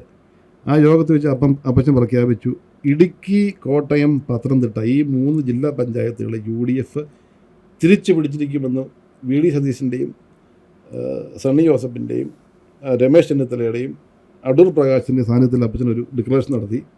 അപ്പച്ചൻ തന്നെ നേരിട്ട് ഇറങ്ങി ഈ ഇടുക്കിയിലും ഈ കോട്ടയത്തും പത്തനംതിട്ടയിലുമുള്ള എല്ലാ ജില്ലാ പഞ്ചായത്തും ഇവിടെ പോയി പ്രസംഗിച്ച് അവിടെ പോയി മീറ്റിങ്ങുകൾ നടത്തി പാട്ട് പാടി ഈ 3 ജില്ലയും തിരിച്ചു പിടിച്ചു. അപ്പം നല്ല ഒരു രാഷ്ട്രീയ ഫോമിലാണ് ഇന്ന് അപ്പച്ചൻ നിൽക്കുന്നത്. കേരള കോൺഗ്രസിൽ സീറ്റ് കുറയ്ക്കും എന്നാണ് ഇവർ പറയുന്നത്. 10 സീറ്റ് കുറയ്ക്കും, 8 ആക്കും. അതൊക്കെ പറയുന്നത് മീഡിയ അല്ലേ, അത് കോൺഗ്രസ്സുകാർ പറയുന്നില്ലല്ലോ. ആരെങ്കിലും KPC പ്രസിഡന്റ് പറഞ്ഞിട്ടുണ്ടോ? അല്ലെങ്കിൽ പ്രതിപക്ഷ നേതാവ് പറഞ്ഞിട്ടുണ്ടോ? അതൊക്കെ ഓരോ കോണുകളിൽ നിന്നും മീഡിയക്കാരുടെ സ്പെക്കുലേഷൻസ് മാത്രമേ ഉള്ളൂ. കുറയ്ക്കാൻ പറ്റത്തില്ല. കാരണം വെച്ചാൽ ഒരു 140 സീറ്റിൽ കേരള കോൺഗ്രസ് മത്സരിക്കുന്ന കേവലം 10 സീറ്റുകളിലാണ്. ആ 10 സീറ്റൊന്നും കുറയ്ക്കത്തൊന്നുമില്ല. അതിനൊക്കെ കുറച്ച് കഴിഞ്ഞാൽ അതിന് വേറെ മറ്റ് പല അതിൻ്റെ ഉള്ള ഇത് പറയുന്നത് റിയാക്ഷൻസ് വേറെ രീതി വരും. അതൊന്നും കുറയ്ക്കുന്ന മുതിർന്ന ചില നേതാക്കൾക്ക് എന്നോട് സൂചിപ്പിച്ചത് 2 സീറ്റ് കുറയ്ക്കും എന്നാണ്. അപ്പം ഞാൻ ചോദിച്ചു, ലീഗിൻ്റെ സീറ്റ് കുറയ്ക്കുമോ എന്ന് ചോദിച്ചില്ല, കൂട്ടുമെന്നാണ് പറഞ്ഞത്. അതെ, കൂട്ടും. അപ്പം അത് തന്നെ ഞാൻ പറഞ്ഞത്. അപ്പം അങ്ങനെയുള്ള വിഷയങ്ങൾ അവിടെ വരുവേ. 10 സീറ്റ് എന്ന് പറഞ്ഞ, പക്ഷേ ഈ എന്തൊക്കെ പറഞ്ഞാലും അടുത്ത പ്രാവശ്യം UDFൻ്റെ ഒരു പൊതു സ്ട്രാറ്റജി ഞാൻ മനസ്സിലാക്കുന്നത് വിജയ സാധ്യത. ഏത് സീറ്റ് ആരും വേണമെങ്കിലും മത്സരിച്ചോട്ടെ, വിജയ സാധ്യത പരിഗണിച്ച് സ്ഥാനാർത്ഥിയെ നിർത്താവുള്ളൂ എന്നുള്ള ഒരു അടിസ്ഥാനപരമായ ഒരു അണ്ടർസ്റ്റാൻഡിങ് UDFിലുണ്ട്. അതനുസരിച്ച് കേരള കോൺഗ്രസ് പാർട്ടി ഈ 10 സീറ്റ് തന്നാൽ 10 സീറ്റിൽ വിജയിക്കാൻ വിജയസാധ്യതയുള്ളതുണ്ടെങ്കിൽ 9 സീറ്റും ഈ ആകെ നമുക്കൊരു വീക്കായിട്ടുള്ള സീറ്റ് എന്ന് പറയുന്നത് തൃക്കരിപ്പൂർ മാത്രമേ ഉള്ളൂ. അത് LDFൻ്റെ വലിയ കോട്ടയാണ്. പക്ഷേ അതും പാർലമെൻറ്റ് തെരഞ്ഞെടുപ്പിൽ UDF ലീഡ് മേടിക്കുന്ന ഒരു മണ്ഡലമാണ്. അവിടെയും കറക്റ്റ് ഒരു സ്ഥാനാർത്ഥിയെ പ്ലേസ് ചെയ്താൽ ജയിക്കാമെന്ന് തന്നെയാണ് ഞാൻ കരുതുന്നത്. ഈ തൃക്കരിപ്പൂരിലൊക്കെ കേരള കോൺഗ്രസ് സാർ ഉണ്ടോ? ഉണ്ട്. അവിടെയുള്ള കുറച്ച് കുടിയേറ്റ മേഖലകളുണ്ടോ? നമ്മുടെ ജില്ലാ പ്രസിഡൻ്റൊക്കെ ആ മേഖലയാണ് ഉണ്ട്. ഈ പ്രാവശ്യം കാസർഗോഡ് ജില്ലാ പഞ്ചായത്ത് പോയത് ഒരൊറ്റ സീറ്റിൻ്റെ കേരള കോൺഗ്രസുമായിട്ടുള്ള തർക്കത്തിൽ പോയതാണ്. ഇപ്പം 7-7 കാസർഗോഡ് ജില്ലാ പഞ്ചായത്തിൽ നമ്മളുമായിട്ടൊരു തർക്കത്തിൽ വന്നിട്ട് ഒരു UDF ജയിക്കേണ്ട സീറ്റ് തോറ്റുപോയതാണ്. ശരി, അല്ലെങ്കിൽ ഒറ്റ സീറ്റിൻ്റെ ഇതിൽ നമ്മളവിടെ UDF പിടിച്ചേനെ. നമുക്ക് എല്ലായിടത്തും വിജയസാധ്യതയുള്ള സ്ഥാനാർത്ഥികളുണ്ടോ? തീർച്ചയായിട്ടും വിജയസാധ്യതയുള്ള സ്ഥാനാർത്ഥികളെ എല്ലായിടത്തും ഉണ്ട്. ഈ പാർട്ടിയിൽ ഇത്രയും ആളുകളുണ്ടല്ലോ, വിജയസാധ്യത ഉള്ള ഇഷ്ടം പോലെ ആളുകളുണ്ട് പാർട്ടിക്കകത്ത്. ഈ കഴിഞ്ഞ തെരഞ്ഞെടുപ്പിൽ ഈ പാർട്ടി പഠനത്തിന് ശേഷം ജോസ് കെ മാണിയുടെ കൂടെ നിന്ന് ഒരുപാട് പേര് അങ്ങോട്ട് വന്നത്. പക്ഷേ ഇവരെ പലരെ അക്കോമഡേറ്റ് ചെയ്യാൻ പറ്റിയിട്ടില്ല. അവർക്ക് സീറ്റ് കൊടുക്കാനൊന്നും പറ്റാത്തൊരു സാഹചര്യം നിലനിൽക്കുന്നില്ല. അല്ല, 10 സീറ്റ് ഉള്ള ഒരു പാർട്ടിക്കകത്ത് നമുക്ക് എത്ര പേർക്ക്? പക്ഷേ ഈ കഴിഞ്ഞ ഇപ്പോൾ ത്രിതല പഞ്ചായത്ത് തിരഞ്ഞെടുപ്പ് നമ്മൾ നോക്കുവാണെങ്കിൽ ഇടുക്കി, കോട്ടയം, പത്തനംതിട്ട എല്ലാം മൊത്തം നോക്കിയാൽ കേരള കോൺഗ്രസ് പാർട്ടി അപ്പച്ചൻ്റെ നേതൃത്വത്തിലുള്ള പാർട്ടി മത്സരിച്ച് ഏതാണ്ട് 630-40 സീറ്റുകളിൽ മത്സരിച്ചു. ഏതാണ്ട് 340 സീറ്റുകൾ ജയിച്ചു. പകുതി കൂടുതൽ നമ്മൾ ജയിച്ചു. ജോസ് കെ മാണി 1000+ എന്നാണ് അവർ പറയുന്നത്. പക്ഷേ എനിക്ക് തോന്നുന്നത് 950 ആണെന്നാണ് എനിക്ക് തോന്നുന്നത്. ശരിക്കും മത്സരിച്ചിട്ട് അവർ ജയിച്ചത് ആകെ 230 സീറ്റാണ്. 240. അവരെക്കാൾ കൂടുതലാണ് നമുക്ക് കിട്ടിയത്. അവരെക്കാൾ ഏതാണ്ട് 100 സീറ്റ് കൂടുതൽ നമ്മൾ ജയിച്ചിട്ടുണ്ട്. അപ്പോൾ ആ 100 സീറ്റ് എന്ന് പറയുമ്പോൾ ജില്ലാ പഞ്ചായത്ത് നമ്മൾ 12 ജില്ലാ പഞ്ചായത്ത് മെമ്പർമാരുണ്ടാക്കി. അവർക്ക് 6 ഉള്ളൂ. നമുക്ക് ഇടുക്കി ജില്ലയിൽ 4, കോട്ടയം ജില്ലയിൽ 4, പത്തനംതിട്ടയിൽ 2 പേര് മത്സരിച്ചു, റാന്നിയും പുളിക്കീഴും 2 പേരും ജയിച്ചു. എറണാകുളം ജില്ലയിൽ 2 പേര് മത്സരിച്ചു, 2 പേരും ജയിച്ചു. 12 പേരുണ്ട് നമുക്ക്, അവർക്ക് 6 ഉള്ളൂ. നമ്മുടെ ഓൾമോസ്റ്റ് എല്ലാവരും ജയിച്ചു മത്സരിച്ചു. മറ്റേ നമുക്ക് കൊല്ലത്തൊക്കെ കോൺഗ്രസിൻ്റെ റിബൽ വന്നിരുന്നു, അത് തോറ്റുപോയി. തൃശ്ശൂർ തോറ്റുപോയി, അത് ചെറിയ വോട്ടിന് തോറ്റുപോയി. കണ്ണൂർ കോഴിക്കോടും തോറ്റുപോയി. പക്ഷേ 12 പേര് ജയിച്ചു, അവർ 6 ജയിച്ചിട്ടുള്ളൂ. അതുപോലെ നമുക്ക് തൊടുപുഴ നിയോജകമണ്ഡലം, ഇപ്പോൾ എല്ലാവരും പറയും അവരുടെ ഒരു വലിയ ഒരു നെറേറ്റീവ് ഉണ്ട്. തൊടുപുഴ മുനിസിപ്പാലിറ്റിയിൽ കോൺഗ്രസ് കേരള കോൺഗ്രസ് അഴിയെ പോയി. തൊടുപുഴ മുനിസിപ്പാലിറ്റിയിൽ പണ്ട് തൊട്ടേ കേരള കോൺഗ്രസിന് ജോസഫ് ഗ്രൂപ്പിൻ്റെ അടുത്തറ എന്ന് പറയുന്നത് അവിടുത്തെ പഞ്ചായത്തുകൾ 12 പഞ്ചായത്തുകളുണ്ട്. പഞ്ചായത്തുകളാണ് ശരിക്കും കേരള കോൺഗ്രസിൻ്റെ അടുത്ത്. 12 പഞ്ചായത്ത് മുനിസിപ്പാലിറ്റിയാണ്. അവിടെ ആ 12 പഞ്ചായത്തിൽ 10 പഞ്ചായത്തും കേരള കോൺഗ്രസ് UDF ജയിച്ചു. ഒരു പഞ്ചായത്തിൽ തുല്യം ഒന്ന് നറുക്കെടുപ്പിലാണ് പ്രസിഡന്റ് അപ്പുറം പോയത്. മണക്കാട് അന്ന് ഇദ്ദേഹം ഒരു അടക്കിന് വന്നില്ലേ, ആ മണക്കാട് പഞ്ചായത്ത് LDF പോയത് നറുക്കെടുപ്പിലാണ്. പിന്നെ പോയത് മുട്ടം പഞ്ചായത്ത് അവിടെ UDF ഉണ്ടായിരുന്ന ചില അങ്ങോട്ടും ഇങ്ങോട്ടുമുള്ള ഒരു വിഭാഗീയതയുടെ പേരിൽ പോയതാണ്. മുനിസിപ്പാലിറ്റി കഴിഞ്ഞ കാലത്തൊന്നും ഇല്ലാത്ത രീതിയിൽ 21 പേരെ UDF ഔദ്യോഗികമായിട്ട് ജയിപ്പിച്ചു. UDFൻ്റെ തന്നെ 2 റിബലും വേറെ ജയിച്ചു. കേരള കോൺഗ്രസ് പാർട്ടി കഴിഞ്ഞ പ്രാവശ്യം ജയിച്ചത് 2 പേരാണ് മുനിസിപ്പാലിറ്റിയിൽ. 7 പേര് നിന്നിട്ട് 2 പേര് ജയിച്ചു. ഈ പ്രാവശ്യം 8 പേര് നിന്നു, 3 പേര് ജയിച്ചു. ഒരു 3 സീറ്റുകൾ ഈ പറഞ്ഞ പോലെ ഒരു റിബലൊക്കെ നിന്നതിൻ്റെ വെളിച്ചത്തിൽ ഒരു 3 സീറ്റ് തോറ്റുപോയി. പക്ഷേ എന്നാലും 3 പേര് ജയിച്ചു. പക്ഷേ അവിടെ പരമ്പരാഗതമായിട്ട് അതായത് കഴിഞ്ഞ 3 ടേമായിട്ട് കോടിക്കുളം പറഞ്ഞൊരു പഞ്ചായത്തുണ്ട്. കഴിഞ്ഞ 3 ടേമായിട്ട് ഒരൊറ്റ മെമ്പറേ നമുക്കവിടെ ഉള്ളൂ. ഈ പ്രാവശ്യം 4 പേര് മത്സരിച്ചു, ഒരു ബ്ലോക്ക് മത്സരിച്ചു. 4ഉം ജയിച്ചു, ബ്ലോക്കും ജയിച്ചു. കരിമണ്ണൂർ പഞ്ചായത്ത് 6 പേരും മത്സരിച്ചു, 6 പേരും ജയിച്ചു. ഈ പറയുന്ന അപ്പം അവിടെ ഉണ്ടായ വ്യത്യാസം എന്ന് പറയുന്നത് കഴിഞ്ഞ ഒരു 6-7 മാസമായിട്ട് ഞാൻ തന്നെ മുന്നിട്ടിറങ്ങി ഈ മേഖലയിലൊക്കെ പാർട്ടിയുടെ മണ്ഡലം കമ്മിറ്റികളും വാർഡ് കമ്മിറ്റികളും എന്ന് പറയുന്നത് ഈ കൺവെൻഷനുകളും വിളിച്ചു കൂട്ടി പാർട്ടിയെ ലൈവാക്കി. പാർട്ടി ലൈവാക്കിയാൽ മാത്രമേ നമുക്ക് ഒരു രാഷ്ട്രീയത്തിൽ പിടിച്ചു നിൽക്കാൻ പറ്റത്തുള്ളതിൻ്റെ ഏറ്റവും വലിയ പാഠമാണ് ഇപ്പോൾ ഈ കഴിഞ്ഞ ത്രിതല പഞ്ചായത്ത് തെരഞ്ഞെടുപ്പ്. ഞാൻ എന്നാലും ചോദിക്കുന്നത്, തൊടുപുഴ എന്ന് കേൾക്കുമ്പോൾ നമ്മുടെ മനസ്സിൽ ആദ്യം വരുന്നത് PJ ജോസഫാണ്. അതെ, ആ തൊടുപുഴ ലീഗാണ് നിങ്ങളെക്കാൾ കൂടുതൽ സീറ്റ് പിടിച്ചത്. മുനിസിപ്പാലിറ്റി എന്ന് പറയുന്നത് അതൊരു സുഖമുള്ള കാര്യമാണോ? അല്ല, മുനിസിപ്പാലിറ്റി അല്ലേ. തൊടുപുഴ നിയോജക മണ്ഡലത്തിൽ കേരള കോൺഗ്രസ് പാർട്ടി ജയിച്ചേക്കുന്ന 55 ജനപ്രതിനിധികളുണ്ട്. 84 സീറ്റ് മത്സരിച്ചിട്ട് 55 പേരെ ജയിച്ചേക്കുന്നത്. പുറപ്പുഴ 6, കരിങ്കുന്നം 4, മണക്കാട് 1, ഈ പറയുന്ന മുട്ടത്ത് 2, ഈ പറയുന്ന കുമാരമംഗലം 3, ഈ പറയുന്ന കരിമണ്ണൂർ 6, കോടിക്കുളം 4, വണ്ണപ്പുറം 5, അങ്ങനെ 55 പേരെ ജയിപ്പിച്ചെടുത്തേക്കുക. ലീഗിന് ശക്തി ഉള്ളിടത്ത് ലീഗിന് ശക്തി ഉണ്ടെന്നേ. നമ്മളെന്തിനാ അതിന് മോശമായിട്ട് കാണുന്നത്? ലീഗും നമ്മുടെ മുന്നണിയിൽ ഒരു ഘടകകക്ഷിയാണ്. ലീഗിന് ശക്തി ഉണ്ടെങ്കിൽ അത് മുന്നണിക്ക് ശക്തിയാണ്. കോൺഗ്രസിന് ശക്തി ഉണ്ടെങ്കിൽ അത് മുന്നണിക്ക് ശക്തിയാണ്. കേരള കോൺഗ്രസിന് ശക്തി ഉണ്ടെങ്കിൽ അത് മുന്നണിക്ക് ശക്തിയാണ്. ഇപ്പം ലീഗിനെ നമ്മൾ വേർതിരിച്ച് കാണേണ്ട കാര്യമില്ലല്ലോ. അത് ഈ മുന്നണിയുടെ ഭാഗമായിട്ടുള്ള ഒരു പാർട്ടിയാണ്. അപ്പച്ചൻ്റെ രാഷ്ട്രീയത്തെക്കുറിച്ച് നമുക്ക് കുറച്ച് സംസാരിച്ചാലോ? ഈ അപ്പനെ എങ്ങനെയാണ്, ഈ അപ്പൻ്റെ രാഷ്ട്രീയം എങ്ങനെയാണ് നോക്കിക്കാണുന്നത്? അപ്പച്ചൻ്റെ രാഷ്ട്രീയത്തിൽ ഞാൻ പഠിച്ചേക്കുന്ന ഏറ്റവും വലിയൊരു തത്വം എന്ന് പറയുന്നത് വികസനത്തിൽ രാഷ്ട്രീയമില്ല. അപ്പച്ചൻ LDF മന്ത്രിയായിട്ടുണ്ട്, UDF മന്ത്രിയായിട്ടുണ്ട്, കർണാടക മുസ്ലിം മന്ത്രിയായിട്ടുണ്ട്, കേരളത്തിലെ ഏറ്റവും പ്രായം കുറഞ്ഞ ആഭ്യന്തരമന്ത്രി ആദ്യമായിട്ട് ആഭ്യന്തരമന്ത്രിയാണ്.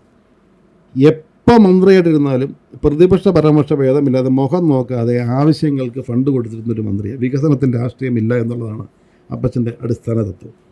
അതുപോലെ ഇന്നിരുന്നിട്ടൊരു 30 വർഷം കഴിയുമ്പോൾ നമ്മുടെ രാജ്യം എവിടെ നിൽക്കണം, സംസ്ഥാനം എവിടെ നിൽക്കണം എന്നൊരു കാഴ്ചപ്പാടുണ്ട്. ഇപ്പം ഈ +2 പറയും, +2നെ കുറിച്ച് പറയുമ്പം നമ്മൾ അതിനെക്കുറിച്ച് നമുക്ക് ജനങ്ങൾ മനസ്സിലാക്കാത്തൊരു വിഷയമുണ്ട്.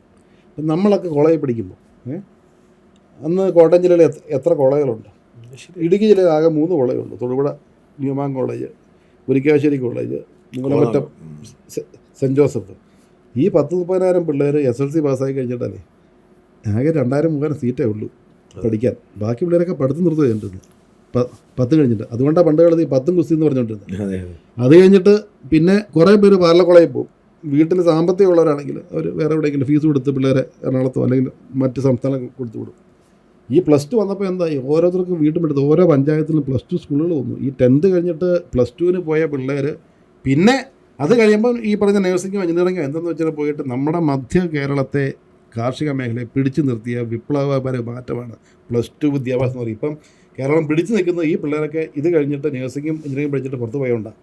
അതൊരു ഭയങ്കര വിപ്ലവകരമായ മാറ്റം. അത് ഇടതുപക്ഷ ജനാധിപത്യ മുന്നണിയുടെ സർക്കാർ ഇരുന്നു കൊണ്ട് TN Jacob pre degree board കൊണ്ടുവന്നപ്പം സമരം ചെയ്തവരുടെ ക്യാബിനറ്റിലിരുന്ന് ഒരു പറയുന്ന നിർബന്ധ ബുദ്ധിയോടെ ഇത് ഇല്ലെങ്കിൽ ഞാൻ ഭരണം വിട്ടേച്ച് പോകുമെന്ന് പറഞ്ഞ് ഭീഷണിപ്പെടുത്തി അപ്പച്ചനെ +2 കൊണ്ടുവന്നത്.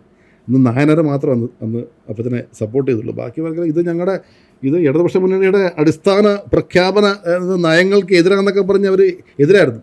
അതുപോലെ സ്വാശ്രയ കോളേജ് നമ്മുടെ നാട്ടിൽ നിന്ന് എത്ര ഞാൻ പഠിച്ചത് കോയമ്പത്തൂരാണ്. നമുക്ക് നാട്ടിൽ നിന്ന് 5 എഞ്ചിനീയറിംഗ് കോളേജേ ഉള്ളൂ. എൻട്രൻസ് എഴുതി കിട്ടിയില്ല. ക്യാപിറ്റേഷൻ ഫീസ് കൊടുത്ത് കോയമ്പത്തൂർ പോയി പഠിച്ചത്. അപ്പോൾ അപ്പച്ചൻ പറഞ്ഞു ഈ നാട്ടിൽ നിന്ന് എത്ര കോടി രൂപയാണ്, എത്ര 100 കണക്കിന് കോടി രൂപ അന്യ സംസ്ഥാനങ്ങളിലേക്ക് പോവുക. നമുക്കിവിടെ സർക്കാരിന് ഇത് ഈ പഠിക്കാനുള്ള സൗകര്യം ഉണ്ടാക്കിയില്ലെങ്കിൽ നമ്മൾ സ്വാശ്രയ മേഖലയെ നമ്മൾ പ്രോത്സാഹിപ്പിക്കുക, അവർ കോളേജ് കൊണ്ടുവരട്ടെ. അതും എതിർത്തു. അച്ഛനാണെന്ന് ആദ്യം എതിർത്തു. അവസാനം രാജ്യഭീഷണി മുഴക്കിയാണ് അത് കൊണ്ടുവന്നത്. അതുകൊണ്ട് നമ്മുടെ ഇപ്പോഴത്തെ ഈ റോഡുകൾ, ഈ BMNBC റോഡുകളില്ലേ, അപ്പച്ചൻ അന്ന് നാരായൺ സർക്കാരിൻ്റെ കാലത്ത് മന്ത്രിയായിരുന്ന സമയത്തായിരുന്നു ഈ KSTP എന്ന് പറഞ്ഞൊരു വകുപ്പ് കൊണ്ടുവന്നിട്ട് ഇങ്ങനെയുള്ള വഴികൾക്കുള്ള കോൺട്രാക്റ്റ് വർക്കുകൾ മിനിമം ഒരു ഇൻഫ്രാസ്ട്രക്ചറുള്ള കോൺട്രാക്ടേഴ്സ് ചെയ്യാൻ പാടുള്ളൂ എന്ന് പറഞ്ഞിട്ട് ഒരു പ്രത്യേക ഡിപ്പാർട്ട്മെൻറ്റ് ഉണ്ടാക്കിയാണ് ഈ റോഡുകൾ ഇവിടെ കൊണ്ടുവന്നത്. അപ്പം നമ്മളൊരു വികസന കാഴ്ചപ്പാട് ഉള്ള ഒരു രാഷ്ട്രീയ നേതാവ്. അതുപോലെ ഓർഗാനിക് ഫാമിങ്, തൊടുപുഴയുള്ള കാർഷിക മേള, നമ്മളൊന്നും ഓർഗാനിക് ഫാമിനെ കുറിച്ച് കേട്ടായിരുന്ന സമയത്ത് അപ്പച്ചൻ ഓർഗാനിക് ഫാമിങ്ങിൻ്റെ വക്താവായിരുന്നു. അദ്ദേഹത്തിൻ്റെ മഹാത്മാഗാന്ധി ഫൗണ്ടേഷൻ എന്താണ് ഗാന്ധിജി സ്റ്റഡി സെൻറ്റർ. ഇതല്ലേ ഈ കാർഷിക മേള? അതെ. അത് എത്ര കാലമായി? അത് 89 ഫസ്റ്റ് തുടങ്ങിയത്. ഇനി ഈ കോവിഡ് വരെ ഉണ്ടായിരുന്നു. പക്ഷേ കോവിഡ് കഴിഞ്ഞിട്ട് പിന്നെ ഇപ്പം നമുക്ക് നടത്താൻ പറ്റിയിട്ടില്ല. നല്ല ഫൈനാൻഷ്യൽ ബർഡൻ ഉണ്ട്. ആണോ? പിന്നെ കയ്യിൽ നിന്ന് കാശ് കൊടുത്താൽ അത് ചെയ്തോണ്ട് അപ്പച്ചന് ഓരോ കാർഷിക മേള കഴിയുമ്പോഴത്തേക്ക് വീടിൻ്റെ പറമ്പിൻ്റെ ഒരു മൂലയും കുറേ തേക്കൊക്കെ വെട്ടി കടം വീട്ടിക്ക്. അത് കാർഷിക മേള മാത്രമല്ല, ഇലക്ഷൻ കഴിയുമ്പോഴും ഈ രാഷ്ട്രീയത്തിൽ കയറിയിട്ട് സ്വത്ത് കുറഞ്ഞു പോയ ചുരുക്കം ചില നേതാക്കന്മാരിൽ ഒരാളാണ് BJP. അങ്ങനെ ഒരുപാട് കുറവുണ്ട്. എനിക്കറിയില്ല, പണ്ട് വീട്ടിലുണ്ടായിരുന്ന സ്ഥലങ്ങളൊക്കെ വിറ്റിട്ടുണ്ട് ഈ ഒരു ഇലക്ഷന് വേണ്ടി. അതെ, ഇലക്ഷന് വേണ്ടിയും ഇങ്ങനെ പരിപാടി നടത്താൻ വേണ്ടി. അപ്പച്ചനെ ഈ ഒരു എന്താ പറയുന്നത്, പൈസ മേടിക്കുന്ന ഒരു രാഷ്ട്രീയക്കാരനല്ലല്ലോ. അപ്പോൾ അതുകൊണ്ട് സാമ്പത്തികമായിട്ട് ഒരുപാട് പുറകോട്ട് വന്നിട്ടുണ്ട്. അല്ല, ദൈവം സഹായിച്ച് കാരണന്മാരായിട്ട് ഇഷ്ടം പോലെ ഉണ്ടാക്കിയിട്ടുണ്ട്. നമുക്ക് ജീവിക്കാനുള്ള ഞാൻ എൻ്റെ വീട്ടിൽ ഈ പുതിയ ഫ്ലാറ്റ് പണിതപ്പോഴേ അതിനകത്ത് സാധാരണ നമ്മൾ അപ്പൻ്റെ ഫോട്ടോ വയ്ക്കും, ഗ്രാൻഡ് ഫാദർ വരെ വയ്ക്കും. ഞാൻ എൻ്റെ ഗ്രാൻഡ് ഫാദറിൻ്റെ ഗ്രാൻഡ് മദറിൻ്റെ ഫോട്ടോ വെച്ചിട്ടുണ്ട്.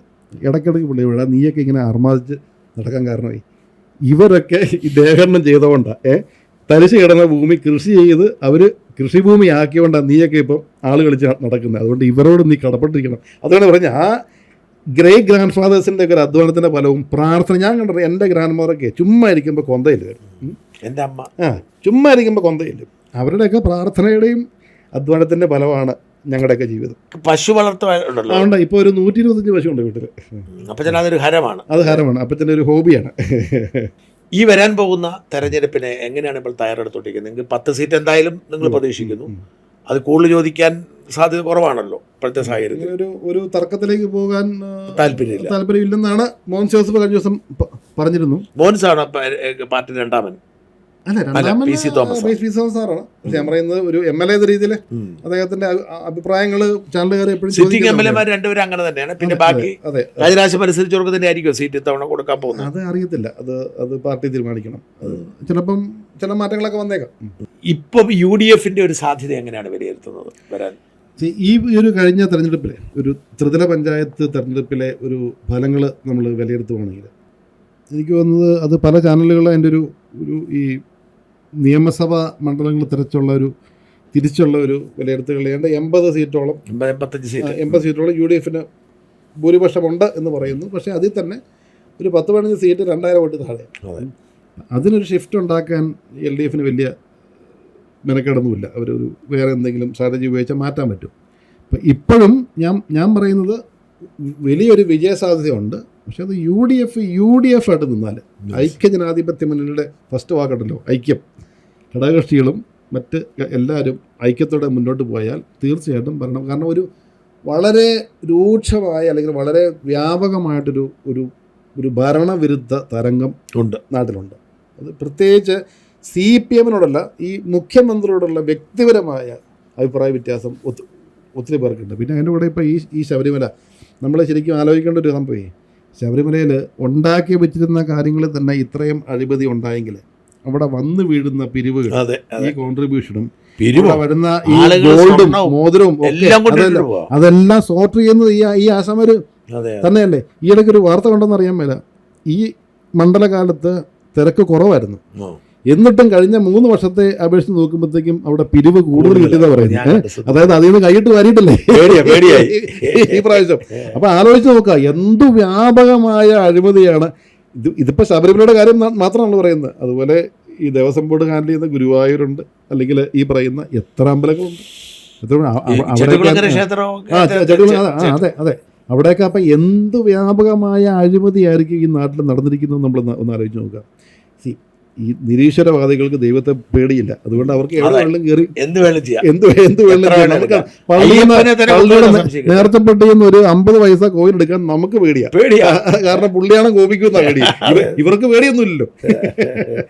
അല്ല, അയ്യപ്പനെ തന്നെ മാറ്റിവെന്ന് കണ്ടറിയണം. അതെ അതെ അതെ അതെ പറയാൻ പറ്റത്തില്ല. അതെ അതെ അതെ ഇതൊരു ഒരു സ്പിരിച്വൽ വാല്യൂ ഉണ്ട്. അതെ അതെ കൊടുത്തു കാണാം.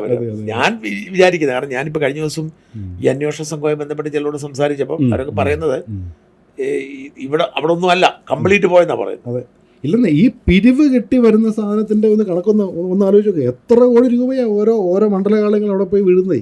സാധനങ്ങൾ, അതെ അതെ അതെ മോതിരവും സ്വർണവും ഗോൾഡ് കോയിനും ഒക്കെ ആയിട്ടെ എല്ലാ അയ്യപ്പനും കൊടുക്കുന്നല്ലേ, അടിച്ചോണ്ട് മാറുക. ആലോചിക്കുക, വിശ്വാസമല്ലേ വിലേശമില്ലാത്തവർ. അതാരോ ഇങ്ങനെ തമാശ രൂപത്തിൽ പറഞ്ഞു, നേർച്ചപ്പെട്ടിലേക്ക് ഇടുമ്പോൾ നേർച്ചപ്പെട്ടിക്ക് അകത്ത് വീഴുന്നത് അയ്യപ്പനും തട്ടി പുറത്ത് വീഴുന്നത് ഞങ്ങൾക്ക് വന്ന് അങ്ങനെ എന്തൊരു തമാശ പറഞ്ഞിട്ടുണ്ട്. UDF സാധ്യത അപ്പൊ അങ്ങനെ കാണുന്നു. UDF സാധ്യതയുണ്ട് തീർച്ചയായിട്ടും വരുമെന്ന് പ്രതീക്ഷിക്കുന്നുണ്ട്.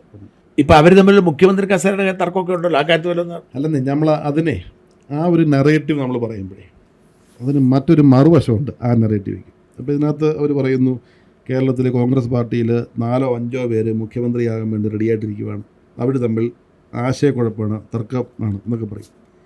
ഇന്ത്യയിൽ വേറെ ഏത് സംസ്ഥാനത്ത് ഏത് പാർട്ടിയിലാണ് തലപ്പത്ത് നിൽക്കുന്ന 4 or 5 or 6 പേർക്ക് മുഖ്യമന്ത്രിയാകാൻ യോഗ്യതയുള്ളത്? മോദിജി മാറിയ BJP തീർന്നു, സ്റ്റാലിൻ മാറിയ DMK തീർന്നു, നിതീഷ് കുമാർ മാറിയ അങ്ങേറെ പാർട്ടി തീർന്നു, പിണറായി വിജയൻ മാറിയ CPM തീർന്നു. ഈ കോൺഗ്രസ് പാർട്ടിയുടെ തലപ്പത്ത് നിൽക്കുന്ന 5 or 6 പേർക്ക് മുഖ്യമന്ത്രിയാകാൻ യോഗ്യത ഉണ്ടെന്ന് പറയുന്നത് കോൺഗ്രസ് പാർട്ടിയുടെ ഒരു ന്യൂനതയല്ല, മറിച്ച് ആ പാർട്ടിയുടെ ഒരു മേന്മയാണ്, മെറിറ്റ്. അത് അത്രയും നേതൃത്വ വൈഭവമുള്ള, നേതൃത്വ പാഠവുമുള്ള ആളുകൾ നയിക്കുന്ന പാർട്ടി ഇന്ത്യയിലുണ്ടോ? ഉണ്ടോ? അതാണ് അതിന്റെ മറു നറേറ്റീവ്. ജോസ് കെ മാണിയുമായിട്ട് എങ്ങനെയാണ് ബന്ധം? ജോസ് കെ മാണിയുടെ അറിയാം, കാണുമ്പോൾ ഷെയ്ക്കാണ്ട് കൊടുക്കും. ഒരു അടുപ്പം ഉണ്ടായിരുന്നെങ്കിൽ ഈ പാർട്ടി പിളറിയില്ലായിരുന്നു. ആണോ?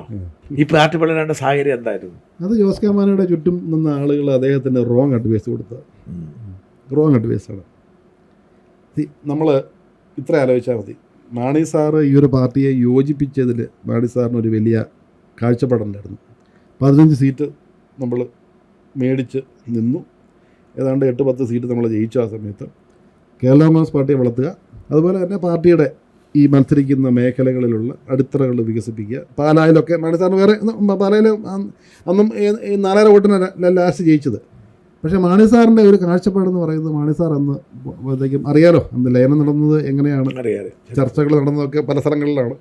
അപ്പച്ചന് താല്പര്യമില്ലായിരുന്നു. കാരണം LDF അപ്പച്ചന് ഒരു കേസൊക്കെ ഉണ്ടായി, അതൊക്കെ ഈ പറഞ്ഞ അഗ്നിശുദ്ധി വരുത്തി കോടതി കുറ്റവിമുക്തനായിട്ട് കണ്ടെടുത്ത് തിരിച്ച് മന്ത്രിസഭയിൽ കയറി ഇരിക്കുന്ന സമയത്താണ് ലയനം ഐഡിയ വരുന്നത്.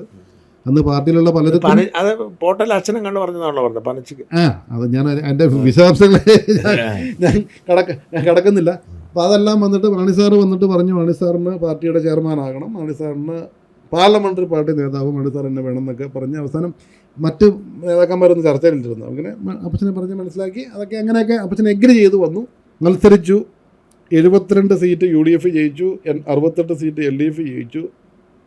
ഉമ്മൻചാണ്ടി സർക്കാർ ഭരണത്തിൽ വന്നു. അന്ന് P. ജോസഫ് LDF നിന്നായിരുന്നെങ്കിൽ തൊടുപുഴയും കടുത്തുരുത്തിയും കോതമംഗലവും LDF ജയിച്ചേനെ, തിരിച്ച് തുടർഭരണം വന്നേനെ. ഉമ്മൻചാണ്ടി സർക്കാർ വരാൻ കാരണം ജോസഫ് ഗ്രൂപ്പ് ഇങ്ങോട്ട് വന്നതാണ്. അന്ന് ഉമ്മൻചാണ്ടി ഒക്കെ അന്ന് പറഞ്ഞു, ഇതിൻ്റെ ഗുണവും ദോഷവും ഒക്കെ കേരളാമസ് തന്നെ അനുഭവിച്ചോടെന്ന് അന്ന് പറഞ്ഞതാണ്. ആ ഗുണം കിട്ടിയത് അന്ന് UDF തന്നെയാണ്. മാണി സാറ് അവസാന കാലത്ത് മാണി സാറിന് ധനകാര്യമന്ത്രിയാകാൻ സാധിച്ചതും ഈ ലയനം കാരണമാണ്. ഇതെല്ലാം കഴിഞ്ഞിട്ട് മാണി സാറിന് മരണശേഷം പാർട്ടി ചെയർമാൻ സ്ഥാനത്തേക്ക് ഒരു ഇത് വന്നപ്പോഴത്തേക്ക് പാർട്ടിയിലെ സീനിയർ ആയിട്ടുള്ള നേതാവ് അതിനു മുമ്പ് ഉണ്ടായ ഒരു വിഷയത്തിൽ ഇത് ട്രിഗർ തുടങ്ങിയത് കോട്ടയത്ത് പാർലമെൻറ്റ് സ്ഥാനാർത്ഥിയായിട്ട് അല്ല കൊടുത്തില്ല കോട്ടയത്ത് പാർലമെൻറ്റ് സ്ഥാനാർത്ഥിയായിട്ട് അപ്പച്ചൻ ആഗ്രഹം പ്രകടിപ്പിക്കുന്നു. മാണി സാറ് തലയിൽ കൈവച്ച് അനുഗ്രഹിക്കുന്നു, നിന്നോളം പറയുന്നു. പക്ഷേ ആരൊക്കെയോ ഈ പറയുന്ന ഇദ്ദേഹത്തിനെ ഉപദേശിക്കുന്നു. പി എ ജോസഫിനെ കോട്ടയത്ത് കയറ്റിയാൽ പുള്ളി പാർട്ടിയും കൊണ്ടുപോകും എന്നൊക്കെ പറഞ്ഞ് കയറ്റുന്നു. അന്ന് അപ്പച്ചൻ മാണി സാറ് കണ്ടത് വേറെ രാഷ്ട്രീയമാണ്.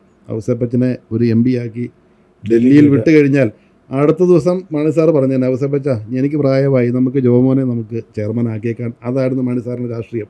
അത് മനസ്സിലാക്കാൻ പുള്ളിക്ക് പറ്റിയില്ല. കൂടെ നിന്ന ആളുകളുടെ ഉപദേശത്തിൽ വീണ് പോയി. അന്ന് ആ സീറ്റ് കൊടുത്തില്ല, ചാടികാടൻ വന്ന് നിൽക്കുന്നു. അപ്പച്ചൻ വീണ്ടും സ്ട്രോങ് ആയിട്ട് നിൽക്കുന്നു. മാണി സാറിന് മരണശേഷം വർക്കിംഗ് ചെയർമാൻ ആയിരുന്ന അപ്പച്ചനെ ഒരു ചെയർമാൻ 79-80 വയസ്സുള്ള ഒരു വ്യക്തിയെ ചെയർമാനാക്കിയാൽ എത്ര നാൾ അപ്പച്ചന് ഇതിനെ ആക്റ്റീവായിട്ട് കൊണ്ടുനടക്കാൻ പറ്റും? ആ ഒരു പ്രായോഗിക ബുദ്ധി ഞാൻ പറഞ്ഞല്ലേ, പുള്ളിയായിട്ട് എനിക്കൊരു അടുപ്പം ഉണ്ടായിരുന്നെങ്കിൽ ഇതൊക്കെ ഞാൻ പുള്ളിയോട് പറഞ്ഞു കൊടുത്തന്നെ. ഇത് എത്ര നാൾ ഉണ്ടാവും ജോമാൻ അല്ലെങ്കിൽ ജോസ് കെ മാണി? ഇത് അപ്പച്ചന് വന്നു കഴിഞ്ഞാൽ അപ്പച്ചൻ കൈപിടിച്ച് ഉയർത്തിയ നേതാക്കന്മാർ മാത്രമേ കേരളത്തിലുള്ളൂ. TM Jacob, PC George, Mons Joseph, യുവ നേതാക്കന്മാരുടെ തലങ്ങളിൽ നിൽക്കുന്ന കേരള കോൺഗ്രസ് സ്വന്തം പാർട്ടി ഉണ്ടാക്കാനുള്ള കെൽപ്പുള്ള ഫ്രാൻസിസ് ജോർജ് വരെ അപ്പച്ചൻ ഉയർത്തിക്കൊണ്ട് വന്ന ആളുകളാണ്. മാണി ഗ്രൂപ്പിൽ അങ്ങനെ നേതാക്കന്മാരില്ല. അപ്പച്ചൻ എന്ന് പറയുന്നത് യുവത്വത്തെയും കഴിവിനെയും പ്രോത്സാഹിപ്പിക്കുന്ന ഒരു നേതാവാണ്. അത് മനസ്സിലാക്കാനുള്ള ഒരു അന്ന് ഈ ഉപദേശക വൃന്ദത്തിൻ്റെ വലയത്തിൽ അദ്ദേഹം പെട്ടുപോയെന്ന് മാത്രം. ഞാൻ ജോസ് കെ മാണി വ്യക്തിപരമായിട്ട് ഞാൻ പറയുന്ന ഒരു നല്ല മനുഷ്യൻ തന്നെയാണ്. ഒരു വികസന കാഴ്ചപ്പാടുണ്ട്. MP എന്ന രീതിയിൽ പുള്ളി നന്നായിട്ട് പെർഫോം ചെയ്തിട്ടുണ്ട്. പക്ഷേ രാഷ്ട്രീയ കാര്യങ്ങളിൽ പുള്ളിക്ക് കിട്ടുന്ന ഉപദേശങ്ങൾ പ്രോപ്പറല്ല എന്നുള്ളതിൻ്റെ ഒരു അഭിപ്രായമാണ് എനിക്ക് വ്യക്തമായിട്ടുള്ളത്. ഞാനൊന്നും അദ്ദേഹത്തെ എന്നെക്കാളെ കൊച്ചു സീനിയറാണ്, ഉപദേശിക്കാൻ ഞാനല്ല. പക്ഷെ ഞാൻ പുറത്തുനിന്ന് കാണുമ്പോൾ എനിക്കുണ്ട അഭിപ്രായം അതാണ്. ഈ കേരള കോൺഗ്രസ് UDF-ലേക്ക് വരണം എന്നൊരു ആഗ്രഹം പലരും പറയുന്നുണ്ട്. ഉണ്ട്. പക്ഷേ ഇപ്പോഴത്തെ രീതിയിലേ ഈ ഒരു കഴിഞ്ഞ തെരഞ്ഞെടുപ്പിൽ അതിന് അവരില്ലാണ്ട് തന്നെ ഈ ജില്ലകളൊക്കെ പിടിച്ചെടുത്തു. അവർ വന്നാൽ ഓഫ് കോഴ്സ് കുറച്ച് വോട്ടുകൾ ഇങ്ങോട്ട് വരും. പക്ഷേ ഈ കഴിഞ്ഞ കാലഘട്ടം മുഴുവൻ UDF-ന് വേണ്ടി വെള്ളം കോരി വിറക് വെട്ടി കിടന്ന കുറേ ആൾക്കാരുണ്ട്. ഈ കോട്ടയം ജില്ലയിലെ കോൺഗ്രസ്സുകാരുണ്ട്. അവർ മത്സരിക്കാൻ വേണ്ടി തയ്യാറെടുത്തിരിക്കുന്നവർ കാഞ്ഞിരപ്പള്ളിയിലുണ്ട്, ഊഞ്ഞാറുണ്ട്, ചങ്ങനാശ്ശേരിയിലുണ്ട്, റാന്നിയിലുണ്ട്, ഇടുക്കിയിലുണ്ട്. ഇവരെല്ലാം അവിടെ നിൽക്കുക. അപ്പം ഇവരെ ഇപ്പോൾ വിളിച്ചുകൊണ്ട് വന്നിട്ട് തോക്കാൻ വേണ്ടി റെഡിയായിട്ട് നിൽക്കുന്ന കുറേ ആശാന്മാർ അവിടെയൊക്കെ ഇടുക്കി തോറ്റു ഉറപ്പാണ്. ഇടുക്കിയിലെ 10 മണ്ഡലങ്ങൾ 9 പഞ്ചായത്തും മുനിസിപ്പാലിറ്റിയും കട്ടപ്പന മുനിസിപ്പാലിറ്റി UDF ഭരിക്കുന്നത്. 2 ബ്ലോക്ക് പഞ്ചായത്ത് ഇപ്പൊ UDF പിടിച്ചു. റോഷിയാണെങ്കിലേ അവിടെയുള്ള ഒരു പൊളിറ്റിക്കൽ ഒരു കാലാവസ്ഥ ഉണ്ടല്ലോ. റോഷിയുടെ റെപ്രസെന്റ് ചെയ്യുന്ന നിയോജക മണ്ഡലത്തിലെ 9 പഞ്ചായത്ത് മുനിസിപ്പാലിറ്റിയും UDF ജയിച്ചു എന്ന് പറയുമ്പോൾ രാഷ്ട്രീയ കാലാവസ്ഥ എന്തുവാ? ചങ്ങനാശ്ശേരി ജോ മൈക്കിളുടെ സീറ്റ്, ചങ്ങനാശ്ശേരി മുനിസിപ്പാലിറ്റിയിൽ 2 ലെയറിലെ 9 പേര് മത്സരിച്ചു, ആരും ജയിച്ചില്ല. ആരും 0ആണ്. തൃക്കൊടിത്താനം പഞ്ചായത്ത്, തൃക്കൊടിത്താനം ജില്ലാ പഞ്ചായത്ത് അറിയോ? ജില്ലാ പഞ്ചായത്ത് നമ്മുടെ വിനു ജോബ് കേരള കോൺഗ്രസിൻ്റെ ജോസഫ് ഗ്രൂപ്പുകാരനാണ് മത്സരിച്ചത് CPM-നെതിരെ. കഴിഞ്ഞ 15 വർഷമായിട്ട് 25 വർഷമായിട്ട് LDF ഭരിക്കുന്ന പഞ്ചായത്താണ് തൃക്കൊടിത്താനം. അത് ഉൾപ്പെടുന്ന ജില്ലാ പഞ്ചായത്ത് സെഗ്മെൻറ്റാണ്. 7800 വോട്ടിന് കഴിഞ്ഞ വർഷം LDF ജയിച്ച മണ്ഡലം നമ്മൾ ഈ പ്രാവശ്യം 800 വോട്ടിന് ജയിച്ചു. തൃക്കൊടിത്താനം പഞ്ചായത്ത് 25 വർഷത്തിന് ശേഷം UDF പിടിച്ചു. കേരള കോൺഗ്രസ് ജോസഫ് ഗ്രൂപ്പ് 7 വരെ നിർത്തി 6 വരെ ജയിച്ചു, കോൺഗ്രസ് 6 വരെ ജയിച്ചു. ആ പഞ്ചായത്ത് പിടിച്ചു. ഇപ്പൊ UDF ജയിച്ച് നിൽക്കുക. കേരള കോൺഗ്രസിന് 6 മെമ്പർമാരുണ്ട്. ഇവരുടെ നറേറ്റീവ് എന്ന് പറയും, ഇവർ ഈ ഓൺലൈൻ കുറേ ആളുകളൊക്കെ പിടിച്ചിട്ട് ജോസഫ് ഗ്രൂപ്പ് തകർന്നു തകർന്നൊക്കെ പറയുക. വസ്തുത അതല്ല. ചങ്ങനാശ്ശേരിയിലുള്ള 5 പഞ്ചായത്തിൽ 3 എണ്ണം UDF പിടിച്ചു, മുനിസിപ്പാലിറ്റി UDF പിടിച്ചു. ജോബ് മൈക്കിൾ നിന്നാൽ ഇനി അവിടെ LDF-ന് അവിടെ സ്കോപ്പില്ല. ഈ പറയുന്ന പൂഞ്ഞാറ് അറിയാലോ, പൂഞ്ഞാറിൽ നിങ്ങൾ വിലയിരുത്തിയിട്ടുണ്ടാവില്ല, നിങ്ങളുടെ മേഖലയാണല്ലോ. അവിടെ അടുത്ത പ്രാവശ്യം LDF ജയിക്കത്തില്ല. അപ്പോൾ ഈ തോക്കാൻ വേണ്ടി റെഡിയായിട്ട് നിൽക്കുന്ന കുറേ ആശാന്മാരെ വിളിച്ചിട്ട് ഇവിടെ വെള്ളം കോരിയും വിറക് വെട്ടി നടന്ന ആൾക്കാരെ മാറ്റി നിർത്തിയിട്ട് ഇവർക്ക് സീറ്റ് കൊടുക്കാൻ വേണ്ടി എന്തിനാണ് ഇവരെ കൊണ്ടിരുന്നത്? അതാണ് കേരള കോൺഗ്രസ് ചോദിക്കുന്നത്. അവരില്ലാണ്ട് തന്നെ നമ്മൾ ഇവിടെ എല്ലാം ഭരണം പിടിച്ചല്ലോ. കൊണ്ടുവന്നോട്ടെ, പക്ഷേ 6 സീറ്റുകൾ വിട്ടുകൊടുക്കും. നിങ്ങൾ കൊടുക്കേണ്ടി വരും. ഇപ്പം നിങ്ങൾ കൊടുക്കേണ്ടി വരും. അല്ല, റാന്നി സീറ്റ് അവരുടെ സിറ്റിംഗ് സീറ്റാ. അതെ, അവരുടെ സിറ്റിംഗ് സീറ്റാ. അവിടെ കോൺഗ്രസിന്റെ 2-3 പേര് ഓൾറെഡി അവിടെ മത്സരിക്കാൻ തരാൻ നിൽക്കുക. ആ സീറ്റ് കോൺഗ്രസ് വിട്ടു കൊടുക്കുമോ? ഇല്ല. കാഞ്ഞിരപ്പള്ളി വിട്ടു കൊടുക്കുമോ? പൂഞ്ഞാറ് വിട്ടു കൊടുക്കും. അല്ല, ഞങ്ങൾ വിട്ടുകൊടുക്കാം. ഞങ്ങൾ വിട്ടുകൊടുക്കേണ്ട സീറ്റ് എന്ന് പറയുന്നത് ഇടുക്കിയും ചങ്ങനാശ്ശേരിയാണ്. ബാക്കി സീറ്റ് വിടാൻ കോൺഗ്രസ് അല്ലേ വിട്ടുകൊടുക്കണ്ടേ? പാലാ വിട്ടുകൊടുക്കുമോ? കടുത്തുരുത്തി വിട്ടുകൊടുക്കുമോ? അപ്പം ഞാൻ പറഞ്ഞ ആ സീറ്റ് ചർച്ചയിൽ തന്നെ ഇത് അതങ്ങ് നടക്കത്തില്ല. പ്രായോഗിക രാഷ്ട്രീയത്തിൽ നടക്കിയിടുന്നേ. അല്ല, അങ്ങനെയാണ് സംഭൂജനാവൂല ജോസ് കെ മാണി ഇത്തവണ. ആകാണ്ടിരിക്കട്ടെ എന്നുള്ളതാണ്. നമ്മുടെ സഹോദരനാണ് ഇത്, നമ്മുടെ സഹോദര പാർട്ടിയുള്ള ഇവര്. എന്തെങ്കിലും ആ പേരിലൊരു കേരള കോൺഗ്രസ് ഉണ്ടല്ലോ. ഇദ്ദേഹം പറഞ്ഞ പോലെ ഈ പറഞ്ഞ പി.ടി. ചാക്കോ എന്ന വികാരം ഉൾക്കൊണ്ട് കെ.എം. ജോർജ് സ്ഥാപിച്ച പാർട്ടിയാണ്. ഇല്ലാണ്ടായി പോകുന്നത് നമുക്കും നല്ലതല്ല. ഈ പറയുന്ന ഈ മേഖലയ്ക്ക് നല്ലതല്ല. പക്ഷേ ബുദ്ധിപരമായ തീരുമാനങ്ങൾ അവർ നേരത്തെ എടുക്കേണ്ടതായിരുന്നു. ഇപ്പം ഞാൻ എൻ്റെ ഈ പോഡ്കാസ്റ്റിനോട് ഉദ്ദേശിച്ചത് ഈ ഞാൻ ആദ്യം അപ്പു എന്നാണ് പറഞ്ഞത്, തിരുത്തുന്നു. അപ്പുവിനെ തൊടുപുഴക്കാർക്കറിയാം. അതിൻ്റെ അപ്പുറത്തേക്ക് പി ജെ ജോസഫൻ മങ്ങന്നല്ല, എനിക്കൊന്നും കേരളീയ സമൂഹത്തിന് മൊത്തം അറിയത്തില്ല. അറിയിക്കുക എന്നുള്ള ലക്ഷ്യത്തിലായിരുന്നു. അപ്പുവിന് രാഷ്ട്രീയം അറിയാം, അപ്പുവിന് കൃഷിയുടെ ഒരു പശ്ചാത്തലമുണ്ട്, അതേസമയം ഒരു ഇൻ്റർനാഷണൽ എക്സ്പോഷർ ഉണ്ട് എന്നുള്ളതായിരുന്നു. എന്തായാലും എനിക്ക് തോന്നുന്നു ജനങ്ങൾക്ക് ഇഷ്ടപ്പെട്ട് കാണുമെന്ന് തോന്നുന്നു. എന്തായാലും അപ്പുവിനെ അറിയാൻ ആഗ്രഹിക്കുന്നവർ ഇത് ഗുണകരമുണ്ട്. എന്തായാലും എല്ലാ ആശംസയും. രാഷ്ട്രീയ ജീവിതം, കാരണം എന്തായാലും രാഷ്ട്രീയത്തിന് വേണ്ടി ഇറങ്ങി പുറപ്പെട്ടല്ലോ. അതെ. അപ്പം എല്ലാവിധ ആശംസകളും പ്രാർത്ഥനകളും നൽകുന്നു. Thank you so much. Thank you.